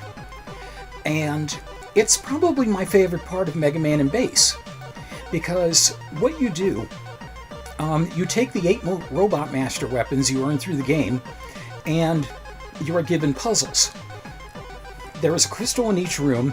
Only one Robot Master weapon will destroy the crystal, and the environment is shaped around that, so, you know, okay, only this thing can reach it. And for each one, you got a huge bolt worth 100 bolts in the shop, which is a lot of money. And if you got, when you finished all 8 of the puzzles, you opened the gates and you could go to the fortress. Now, the engine here is a little bit tricky, because I have not found a... they don't have the crystals themselves in there that you can set to respond to only one weapon. I've also not found blocks that will prevent other weapons from getting through. So a lot of these you can use multiple weapons on. What I'm ultimately hoping, and I'm going to suggest this to the developers, is that they either put the crystals in that you could set for a certain weapon, and or set blocks in that no weapons can penetrate. Or you can specify that only one weapon will. But this is what I have in the meantime, so I'm kind of hoping people will take it in the spirit of what's intended. So we'll start down here. Oh, these are the weapons at our disposal, by the way. Wild Coil launches a couple of springs. Dust Crusher, it's a big blob of junk. When it hits something, it splits into 4 pieces that fly diagonally. Gemini Laser bounces off walls. Gyro Attack, a spinning blade, fires forward, and then you can angle it once up or down. Commando Bomb, which can be fired and then steered up to 2 times, once vertically, once horizontally. When it hits a surface, it will send a shockwave of explosions out. Saltwater. This is from this is one of the lesser known weapons, and a lot of people hate this weapon because in its native game it's kind of useless. This is from Mega Man V, or Mega Man 5 on the Game Boy, which was its own complete new game. It's a blob of water. When it hits a wall or the ground, it will splash into 3 smaller droplets that fly out. Wheel Cutter from Mega Man 10, Nitro Man. Oh, I don't remember, by the way, who had salt water in Mega Man V. Oh yeah, it was Neptune. Neptune had salt water. All the Robot Masters were named after planets. And yes, at the time it came out, that meant there was a Pluto. They were called Star Droids. And I gotta play that sometime, I really do. Anyway, Wheel Cutter from Nitro Man, Mega Man 10. It's a buzzsaw-like weapon. You can hold it out in front of you. It rolls along the ground and rolls up walls. If you're holding it and you're up against a wall, you can ride right up the wall. Flame Sword was from Sword Man from Mega Man 8. We saw that earlier. It's a flaming blade, close range. Commando Bomb was Commando Man from Mega Man 10. Gyro Attack, Mega Man 5, Gyro Man. Gemini Laser, Mega Man 3, Gemini Man. Dust Crusher, Mega Man 4, Dust Man. And Wild Coil was from Mega Man 7, Spring Man. And no Mega Buster here. Okay, so let's go. Okay, so we see our first challenger here. Those targets will give us keys when we destroy them. And only certain things will can do the job, but in some cases, multiple things can. In this case, the weapon to use is Gyro Attack. And the idea is to angle it between those 2 Mets, so Gyro Attack does not get knocked away and instead hits the target. Easier said than done. There we go. The one problem with Gyro Attack here, those blocks are what I thought were going to stop every weapon. They don't. So I'm going to probably have a replacement, but they do stop Mega Man's movement, as you can see, so the Mets don't try to attack, and Mega Man can't just get right underneath it and cheese it. But the problem is, since Gyro Attack can go through everything, yeah, you could technically use this to cheese every puzzle in the game, or in this level. So that's why I'm saying I'm hoping people take it in the spirit with which it's intended. Alright. Okay, so we have a small wall, we have a larger wall at the back. So what we need for this is Wild Coil. Charge it up. If you hold it down, it will bounce heavily along the ground. If you hold it up, though, it will bounce very high. Just get the right positioning. And right into the target. I put unlimited energy there so people can have all the chances they need. I definitely need all the chances I need when we get to the Commando Bomb puzzle. Okay, so this one should be fairly obvious. Gemini Laser. Originally, I thought these blocks would negate weapons, which was why I had the positioning of the target where I did, because the Gemini Laser would strike right there. Watermelon color scheme, yeah. Yeah, Wild Coil has a weird color scheme, and it's a weird weapon, but it can be fun to play with in certain occasions. Okay, big wall. Need something to get over the wall, but first we gotta get up there. This'll do. There we go. For the coil.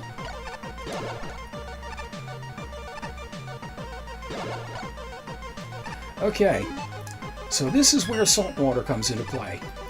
And the thing where I'm expecting people to cheese this is to just jump right over here and land next to it and fire salt water. What I want them to do is get right about here.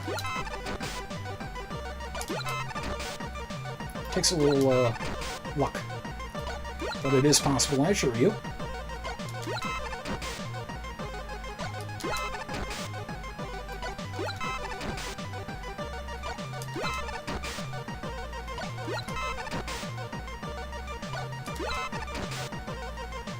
This is one of the reasons why people never really cared much for salt water, because it wasn't seen as a particularly, it was seen as kind of an ungainly weapon.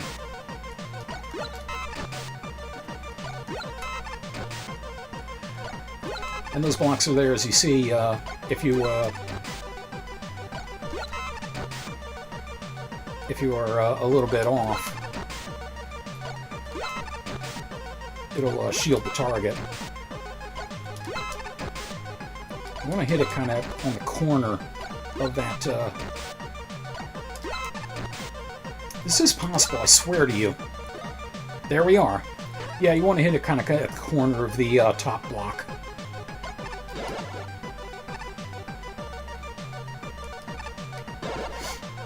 Here it is, the commando bomb puzzle. Okay.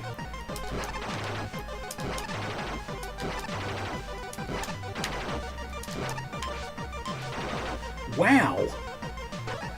Okay, I'm used to it taking me like 15 tries to get that one. I might save this video after all, if only for that.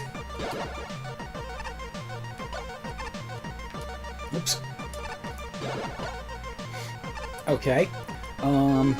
So we got the explosive TNT here, and this is a job for Flame Sword. As you can see, you can just barely reach the fuse there. And then get in there, swat the target, and you're good. Okay. Now, this last one is the, obviously is the Dust Crusher puzzle. And this is the only one that has an enemy in it for a specific reason. You want to stand about here, let the telly come towards you. And boom.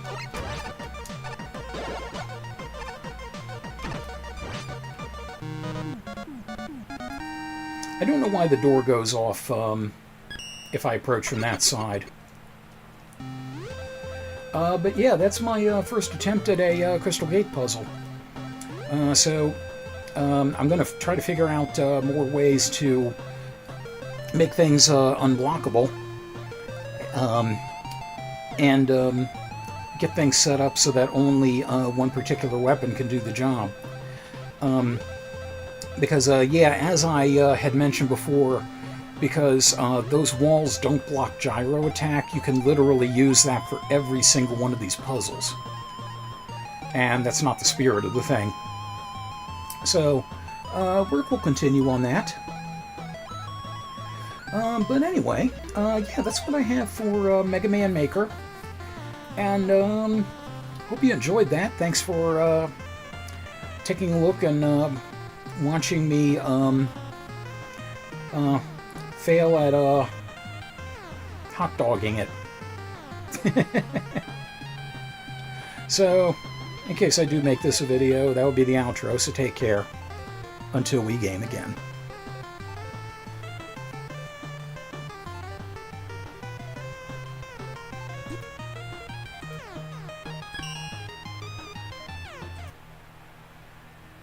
Okay. Alright, so put Mega Man Maker away for right now. I have a lot of fun messing with that, even though sometimes the game engine gets kind of weird with the way it interprets the blocks and such, and the physics don't always pan out exactly the way I hope. But still a fun time, and I love the creativity it gives me. Okay, so we are going to go ahead and take our 20-ish here. When I return, I will do some buckshot roulette and show off the new mode that got added. All right, so see you in a amount of time.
Hello again. Okay, so in the interest of full disclosure, the music that you just heard was not the music I intended to play. Yeah. Um, so, a little behind the scenes here. When I do my intermission music, I use a program called Fubar 2000, which is a really good music player. Helps me organize things really well. Has a nice bunch of features in it. Yeah, I dig it. Um, One of the features it has that I really like is shuffle. You'd think that would be kind of a standard, but yeah. The other big one that I use, mostly for video but occasionally for audio, is Media Player Classic, and it doesn't seem to have a shuffle option that I've ever found. Anyway, so what I normally do for my music, I take the tracks that I want to play, um, bring them all the way up to the top of the list, sort them out by what I think is the best order, check the times, add it all up so it works out to, generally speaking, I say, 20 minutes or so. It usually works out to about 21, 21 and a half. And just let it play straight down so I know what music is coming. And I can tell approximately, okay, that last song is playing. I got 3 minutes left to do whatever I need on the intermission. Um, During my break, I just randomly listen to some video game music because I have a list that's all video game music for this purpose. And I'm like, I don't feel like I listen to just anything in particular, so I'm just going to go ahead and put it on shuffle and just let it play for hours on end. I forgot to take it off of shuffle. So, um, yeah, after I made the original initial song, it then just started picking stuff at random, and it didn't go the way I was hoping. See, I could have said nothing and you wouldn't have known, but there were a couple of things you probably noticed, like, for example, there were 2 Eternal Champions songs on there. There were at least 2 Mega Man songs on there. I try not to repeat myself that way. In fact, I very rarely do 2 songs from a game with the same first letter. So if I picked a Mega Man song, I don't do, say, a Merc song, or a Metal Slug or a Metroid. Yeah.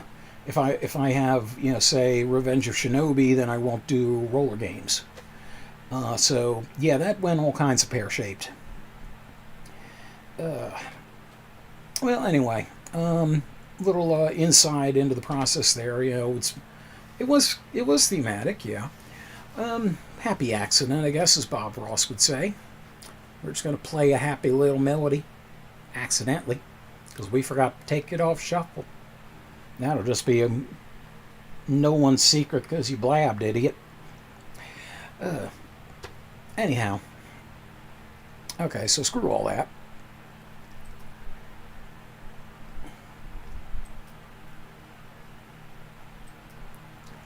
Okay, let's shoot the shit.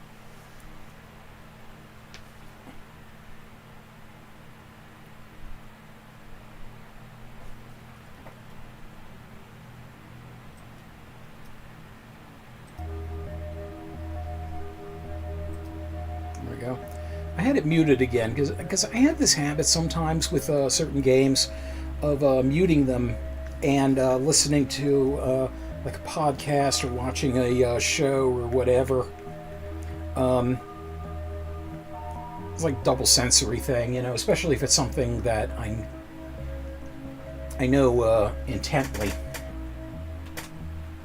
I'm just gonna get the keyboard out of the way here. As much as I can, never get it out of the way. So the reason I'm doing Buckshot Roulette again tonight, number one, it's a simple enough game, and I've already covered everything, so I don't need to worry about it. But there is a brand new mode that I'm going to enjoy here, and that is Double or Nothing. Yep, the Double or Nothing mode has been enabled. Oh, and even better news, a teaser has been put out. No official release date yet, but multiplayer is coming to Buckshot Roulette. From what I've seen in the teaser photo, you can actually see it on Steam. If you already have Buckshot Roulette, you might be able to see it in the store page too. It looks like it would be set up for maybe 3, maybe 4 players, but that should definitely be awesome. Okay. Oh yeah, I'm gonna have so much fun with that. So a couple of things got added. As we see the monitor here, Coney.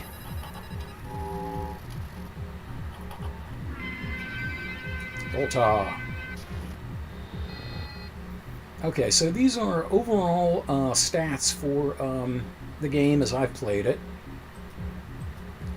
It's an old monitor. It's not a touchscreen. Duh.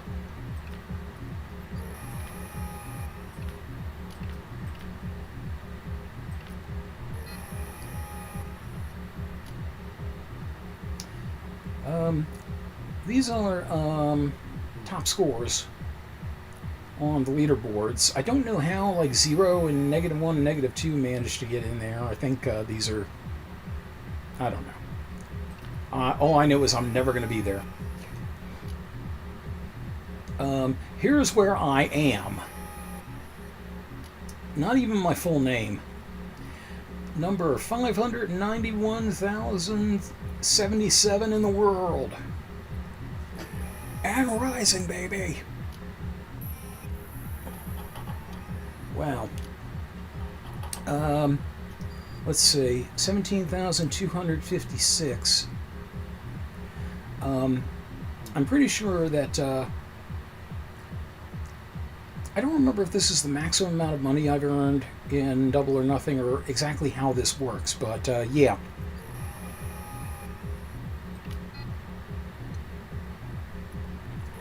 Uh, 7255. I'm not really sure exactly what this is, to be quite honest.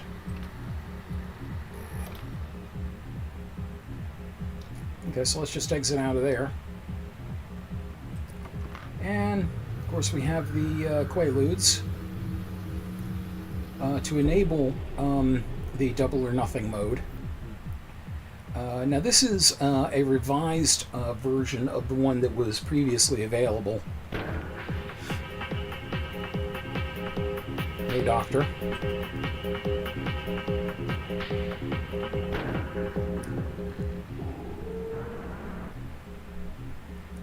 It gets so violent, we have to sign a waiver.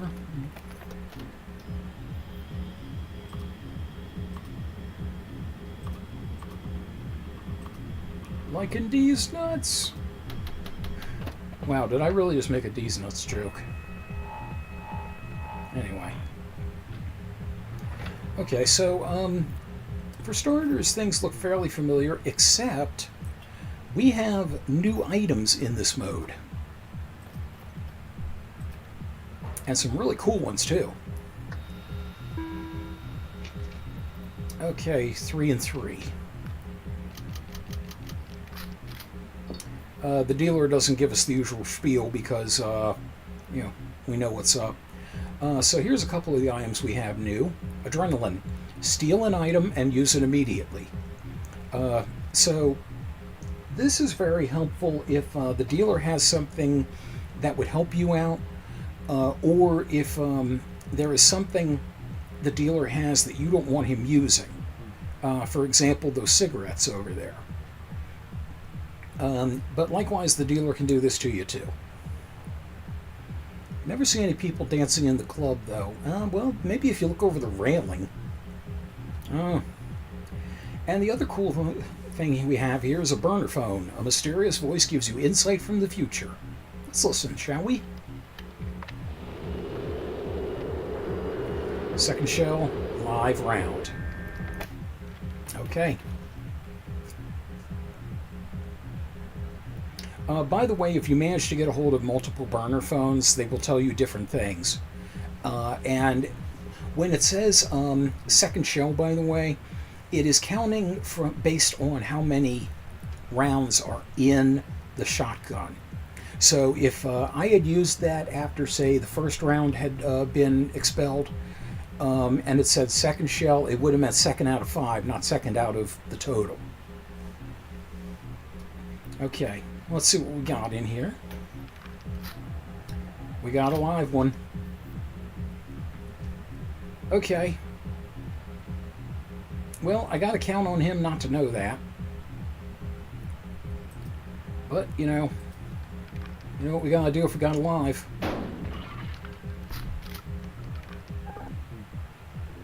And I'm guessing he's probably gonna use the smokes. Yep.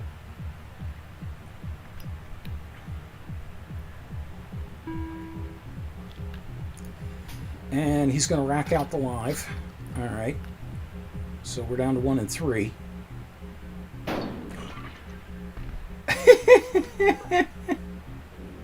Phone a friend, yeah, exactly. Okay, okay, so this is interesting. So the first 3 were all live rounds, which means the rest of them were blank. However, I'm going to use the adrenaline to steal that little gizmo he has, because I'm going to use it, he ain't. Yeah, that looks safe. Inverter swaps the polarity of the current shell in the chamber, which means that blank shell just became live. However, as far as the total shell count, it still counts as a blank round. So basically at this point we have 2 blanks left.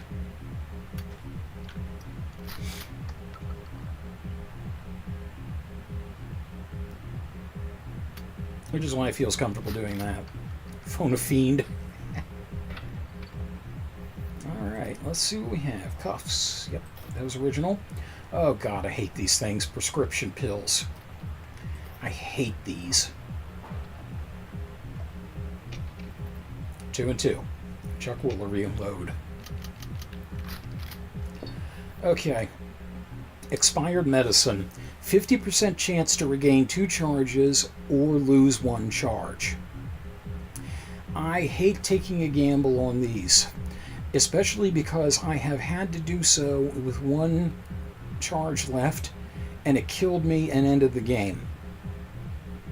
I do not use these except in a case of last resort.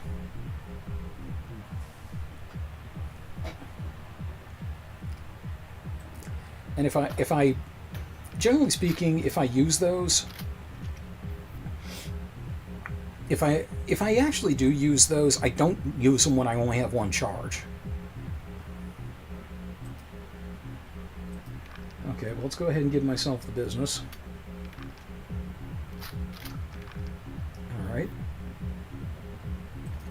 Let's see what I can make of this. So we got 2 live, 1 blank, so I'm going to hit him with at least 1. Alright, so the last 2 are live.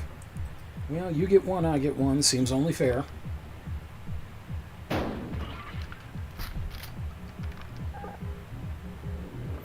I guess I can hope dumbass lost count and decides to invert it into a blank. Nope.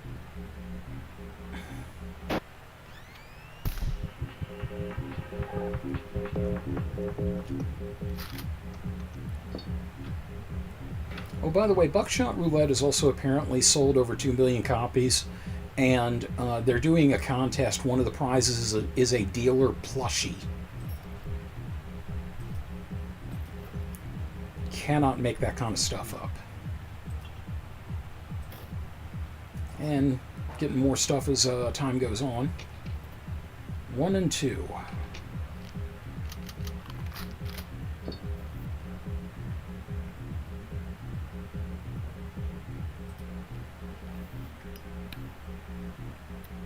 Yeah, I like the cigarettes better for healing it because, you know, it's a sure thing.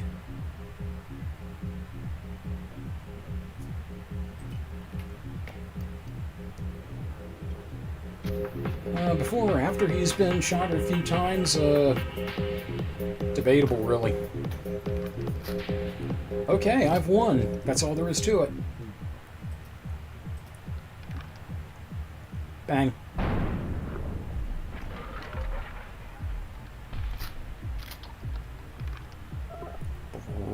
Whoop, whoop, whoop, whoop. Yes, I do. So, double or nothing, you go through the customary 3 rounds. Your items reset after each round. Ugh. Oh, 2 out of 3 ain't bad. 1 and 1. Okay.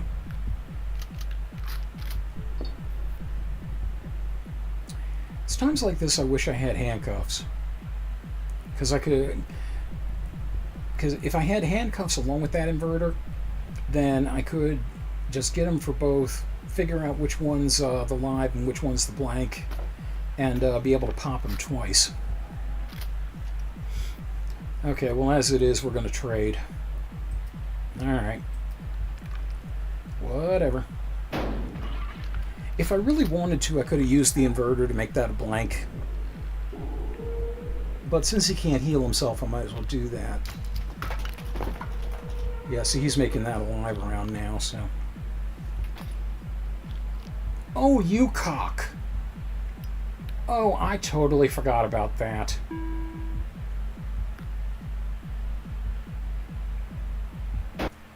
Well, I should have gone with that inversion plan. I didn't think of it in time. Crap in a basket.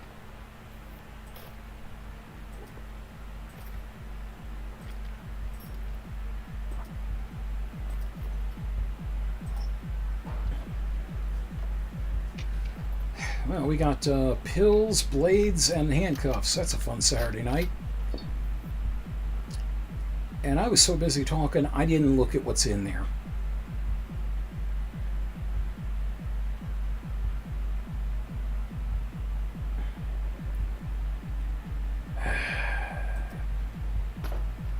Shitburgers. Alright, well, that's a blank. Here's what we're going to do. We're going to invert that sucker. We're going to saw that sucker off. And we're going to shoot this bastard.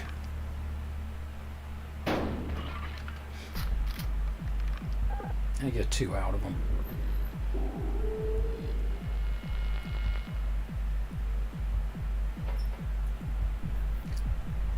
Okay, so he's still handcuffed. I'm not going to risk the pills. I'm just going to take a crack at him. Okay. So I know a blank and a live are going. It would help if I had actually paid attention to what's in there in the first damn place. I hate it when I do that. Oh, great. Yeah, there's definitely one there, yeah. And you can easily figure out if there's another one. I was going to steal my something. Okay, this is interesting. He didn't check it before he did that. But lucky for him, it was a blank, which he just made a live. Okay, which must mean that was the last shell. Yeah. Okay, that explains why he did it without looking.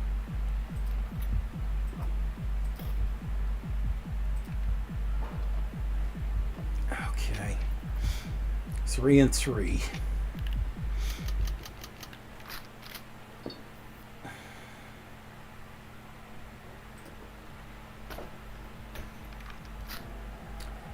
Okay, I got this round then. Lucky break.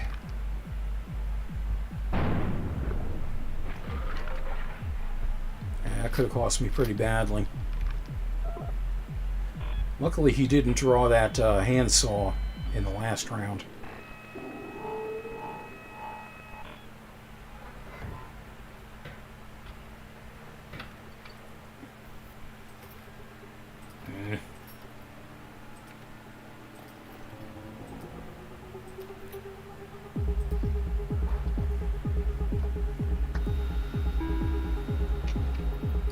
Two and two.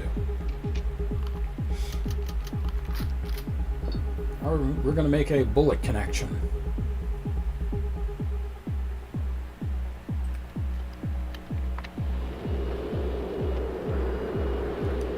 Third shell is live.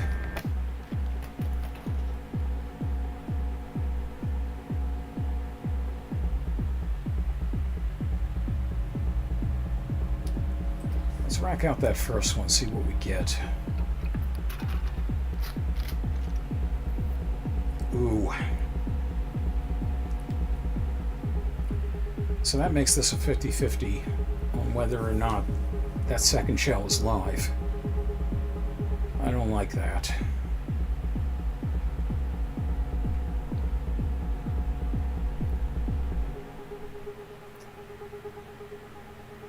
And I guarantee he's going to use that magnifying glass to figure out if the third one gets to him. Okay, I'm going to have to take a chance here. I'm going to see if I can make him skip his turn.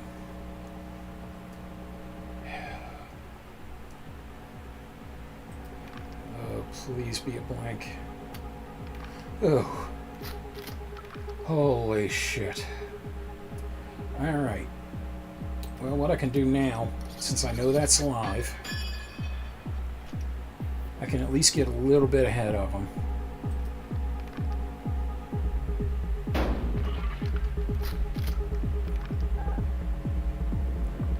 Now I imagine he's going to use the smokes first and recover a bit. Yeah. I knew he was going to do that.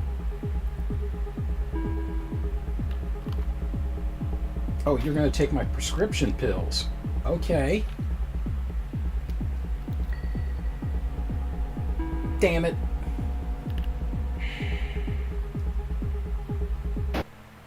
It would have been... It's always funny to watch him fail on that, just to watch him keel over.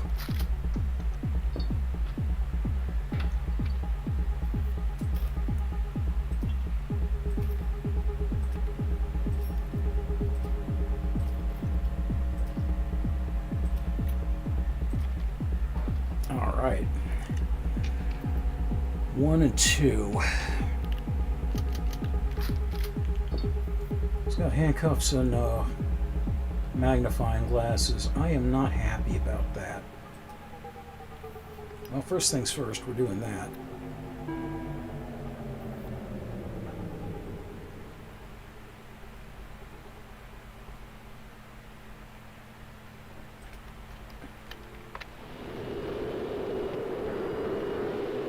Third is blank.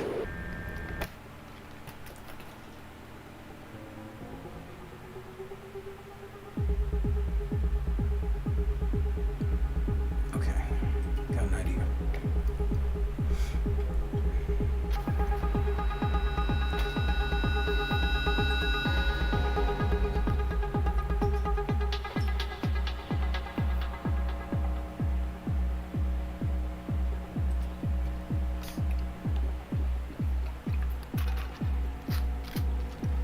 Okay. I think I said it was 1 and 2.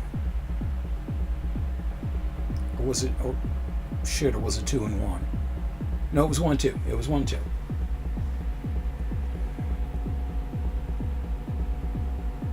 Okay. So I can safely pop myself here.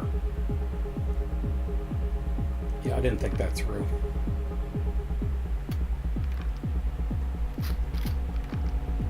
And then we will invert the third shell. Now a live round.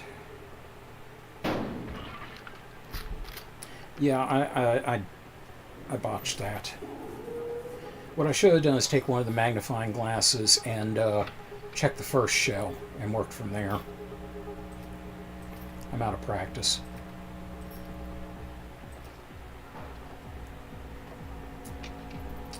Oh God, 4 and 4. And he's got a lot more to work with than I do. Alright, well, we'll work with what we have. 7 is blank.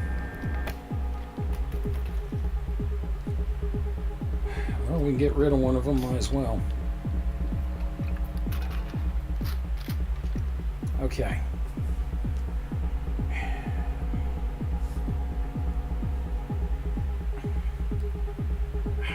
Okay, so we're down to 3 and 4, and number 7 is blank. Which still puts us at a 50-50 shot. Okay, I'm going to do what I always do when it's a 50-50.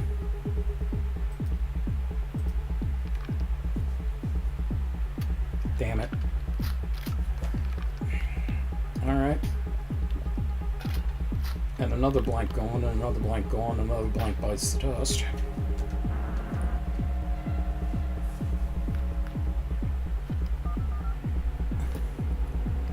Now, I think if he uses the burner phone, he finds out the same thing I did.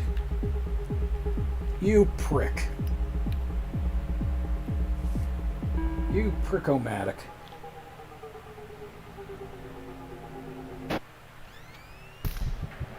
Alright. Let's see.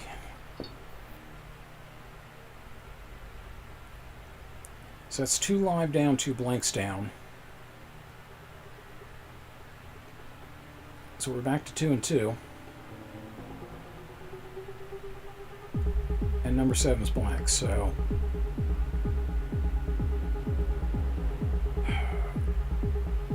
So 2 and 3 odds, I guess is how those are calculated.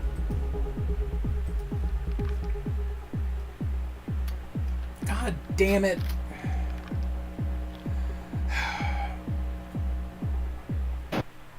I think I'm...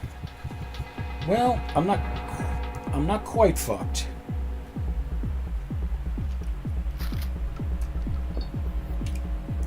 Okay, because now we're at number 7, and that's blank.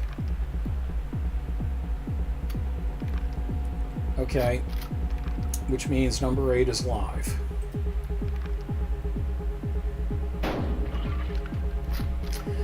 Okay, I'm still in it.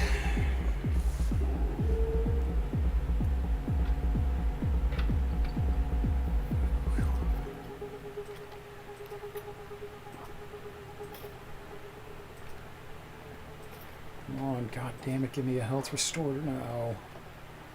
I have no 1 and 1, and I have no way to restore my health.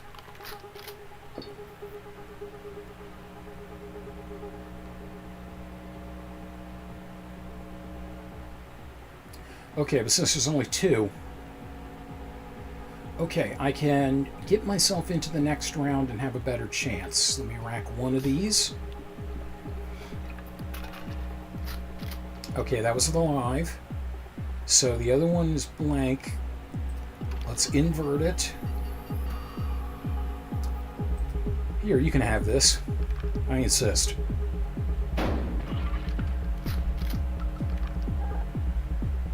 Okay. Come on, give me cigarettes. I need cigarettes. Shit. God damn. 3 and 3. Okay. Let me check this first one. Wait a minute. I have an inverter. It didn't matter what that was. Whether it was, if it was live, I could just shoot him. If it's, because it's blank, I have an inverter. I can make it live. I win. Whew. Oh, luck of the draw on the items.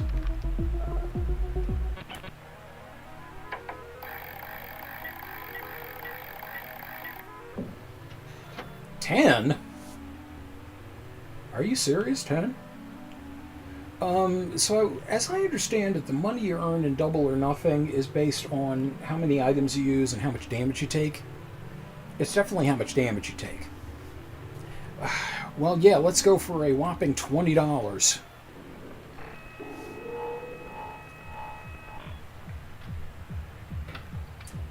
I think my record in Double or Nothing is somewhere around like 28,000. But the thing is, that was only after about 3 rounds total, or games, I guess I should say. Well, hell, I'm loaded up.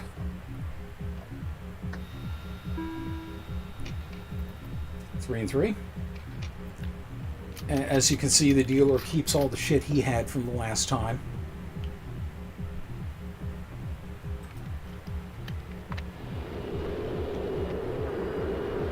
Sixth is blank, okay.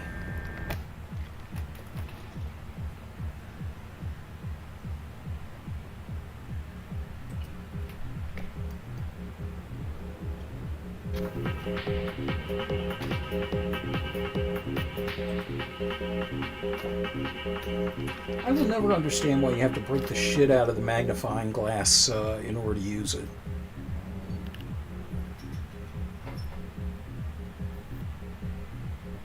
Okay.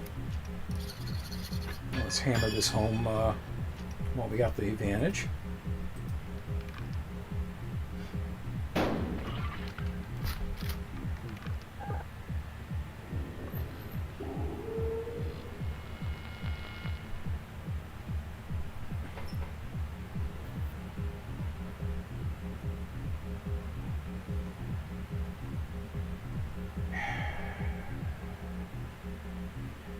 I'm very fortunate that he doesn't have any adrenaline, and he doesn't have handcuffs.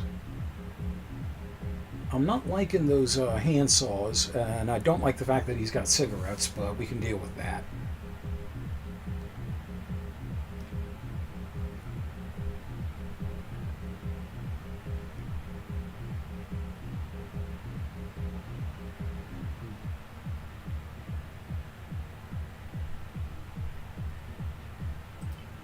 Okay, I got an idea. I'm going to do a Hail Mary here.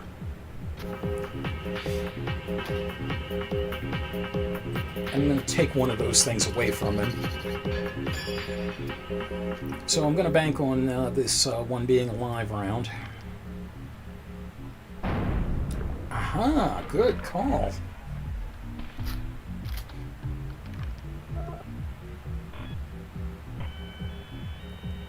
Okay, that's going better than it did before.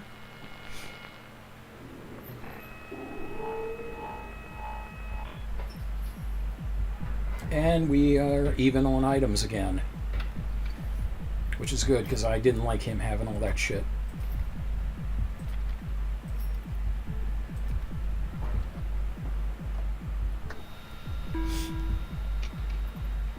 Two and three. Okay, he's got handcuffs, adrenaline, and pills. So on my side, it's use it or lose it. It was 3 and 2.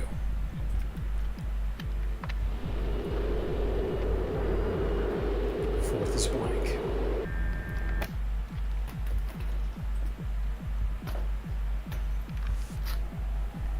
Okay, first is blank.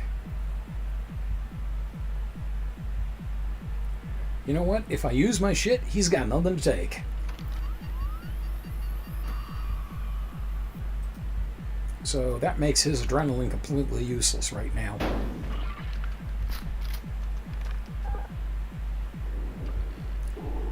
Okay, so it's 2 and 2, and the fourth shell was blank.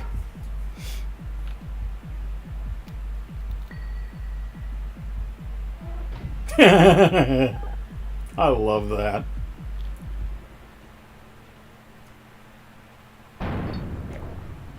Well, thank you. That made things really fucking easy.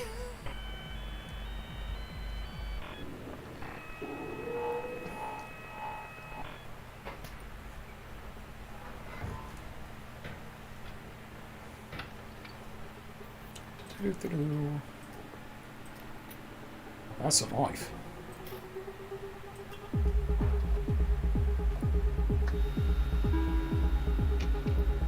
One and one.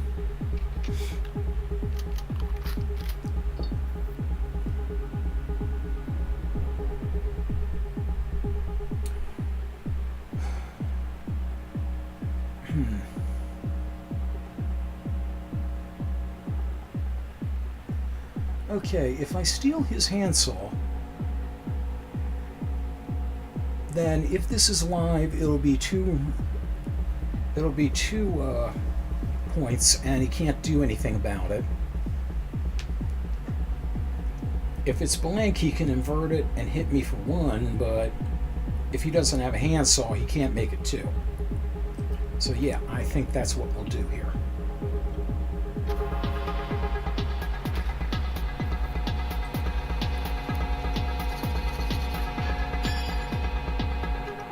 I will never understand why I stare right down the fucking barrel after I cut it off. Yeah.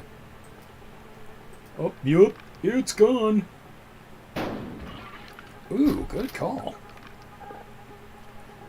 Well, I mean, I always shoot him at him on a 50-50 anyhow, so made sense.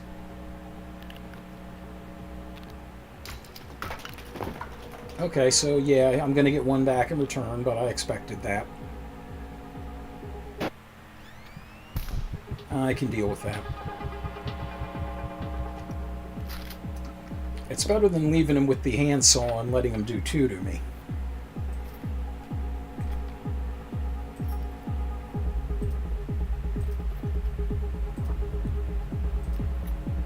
God damn. I'm gonna be doing some serious fucking carpentry here. 1 and 2.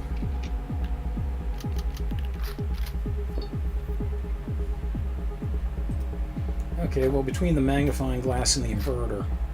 Okay. Yeah, this is a deadlock. Oh, chat screwed up? I'm sorry.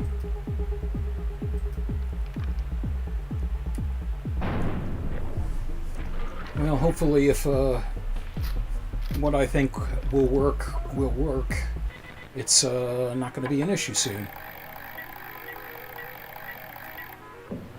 Yay! I have an entire Jackson. It took me a second to remember who was on the 20. This is sad. This is really sad, but I'm gonna keep going until I die. In real life, once, and I mentioned this in the video. When I previously played this, with this model of shotgun, if you saw it off, you are actually destroying it. Because, I'll show you in a second when it goes back to it. 2 and 3, okay. So, this part right here where the pump is, this is actually the part that holds the shells. You might actually be able to afford Band-Aids with that money. Oh yeah, I could really be extravagant and get the fabric flesh colored. But yeah, this is where the actual rounds were stored. So if you sawed it off right at that point that they do, it would not be able to actually keep any rounds in it other than the one in the chamber. And it's minimal effect sawing off a gun, and it only really does anything if you're using buckshot. If you're using slugs, you know, they don't spread anyway, so who cares? If you're using shot, it'll give you a little bit more spread. The thing is, if the shotgun, like every shotgun has what's called a choke, which is something built into the barrel that determines the spread pattern of the buckshot. So if you cut that off, you cut the choke out, and that completely changes the way the gun fires. Pretty much the only time a shotgun is actually worth sawing off is if it's a double barrel that's a break action load, like one of those ones where you bend it in half and manually load 2 rounds into it and then snap it back together. And even then it's kind of negligible. But really the one advantage to sawing off a shotgun is concealability if you want to stuff it under a trench coat or something.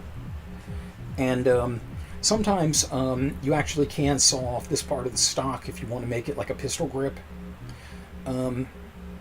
But the thing is, you really still need to use that as a two-handed because, number one, you still need to pump it. Number two, a shotgun will buck like hell on you.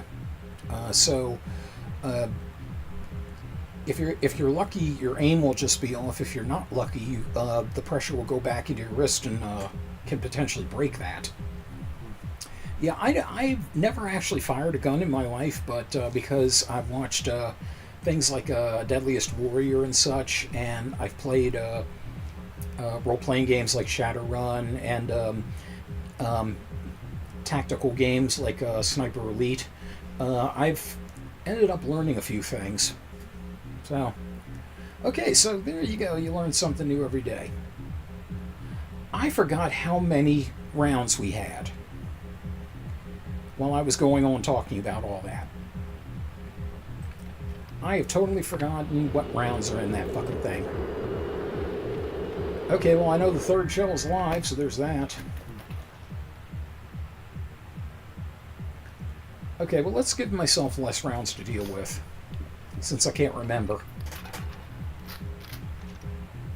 Alright, well, that was a blank.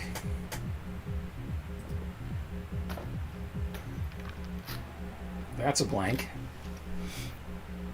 Third shell's live, so... Okay, there we go. One less round and one less chance the dealer has to pull some shit. So one less of these he can steal from me. Yeah, look down that barrel. Make sure it's nice and clean. Numb nuts. Oh, and he has no healing items. Okay. Oh no, he does have prescription pills if he wants to use them. Very interesting. But stupid.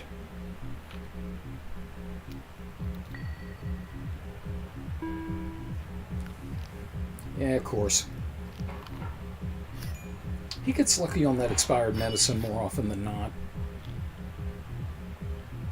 Ouch.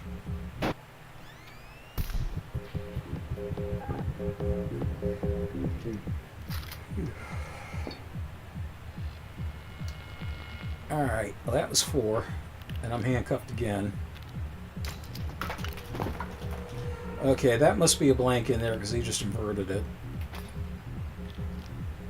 Ah, shit, I'm dead. It's over.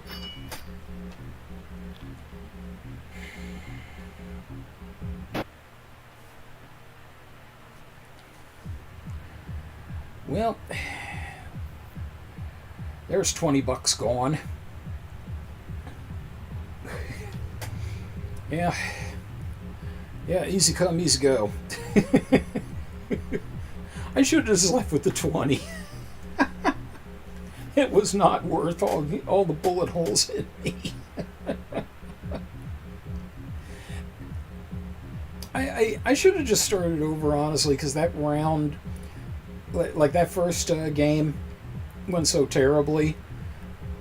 It's never going to add money. It's just going to double what you have.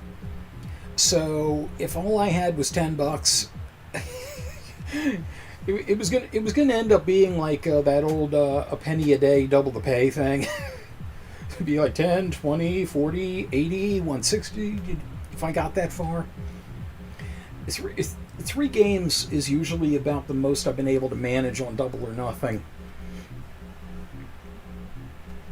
And it's luck. Well, it's not all luck. There's a lot of strategy involved to it, but it's very much luck in what you get and how you decide. Strategy comes in how you decide to use it. it also helps if you remember what the hell was loaded in the gun. Oh well. So yeah, I'm definitely going to be doing more of this when the multiplayer comes around, and with any luck, by then I'll be on Twitch, and there won't be lag involved, so people can actually play this with me.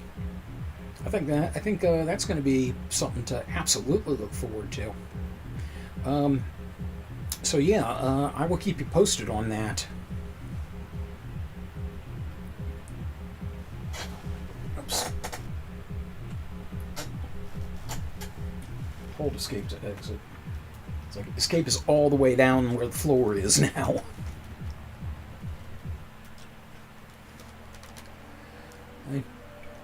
Oh, by the way, if you happen to be wanting to get some games, the Steam sale, this is the last part of time that it's on.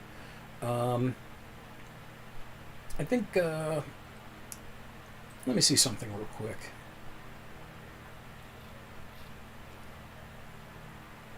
No, you don't get to stream. I stream now. I don't care who you are. Yes, as of right now, 16 hours. 16 hours are left in the Steam Summer Sale. And I believe maybe about as much time in Fanatical's sale, which had some really good things in it. Sniper Elite 5, the deluxe version, was down to $18. So, yeah, I'm definitely going to be picking up some things from there. Okay. But I think that will go ahead and do it for the night. Like I said, it was going to be a nice casual night anyway. So thank you, as always, to the Patreon supporters. Mike Panza, Rick in Baltimore, Viceroy Scorn, D.I.O.D., Jumpy Cat, Shin Majin, the post-production contributions of Matthew Carr Anderson, and, of course, all of my wonderful, wonderful Lycanthro fans who dutifully put up with all of my screw-ups. Yeah, today was like the Monday back at work after 2 weeks vacation. You had to remember how to do your passwords, and everything's kind of chaotic. So, yeah, hopefully this time next week I'll remember everything, and I will, I'm trying to figure out exactly what I want to do next. It's possible next week I might just fly casual again, we'll see. But in any case, I hope I make it worth your while, and thank you for being here, and thank you, Misfit Kitten. Thanks to also Matt Morrow, Rick, Scorn, anyone else who was here watching. Always appreciated. Thank you very much. Glad to be back. I didn't really get much accomplished during the vacation. I got a few things mostly done, so there is that. And I figured out how to deal with some other things that were mystifying me before. Also, I mentioned before that I was trying to get a hold of a 3DO system. I couldn't get it. When I had enough money for it, the place that had the 3DO had already sold it, but it was kind of a Pyrrhic victory because the person who did buy it had to return it a couple of weeks later because the laser died. So that would have happened to me, and it would have been a pain in the ass. And on the upside also, I think I might have a line on a 3DO emulator, so I'm going to have to test that out. Still haven't gotten around to doing much with the freaking Blackmagic capture. I know it works, I just have to figure out how to actually... My big problem with Blackmagic at this point is making the screen big enough to see what the hell I'm doing. I know it'll do input. I know OBS can pick it up. I just have to be able to get it in a big enough window to actually use it. So, anyway, so that's me, and I'm doing alright, and this was fun. Glad to have been back doing it. So thank you, everyone, as always. I will see you next week, and take care until we game again.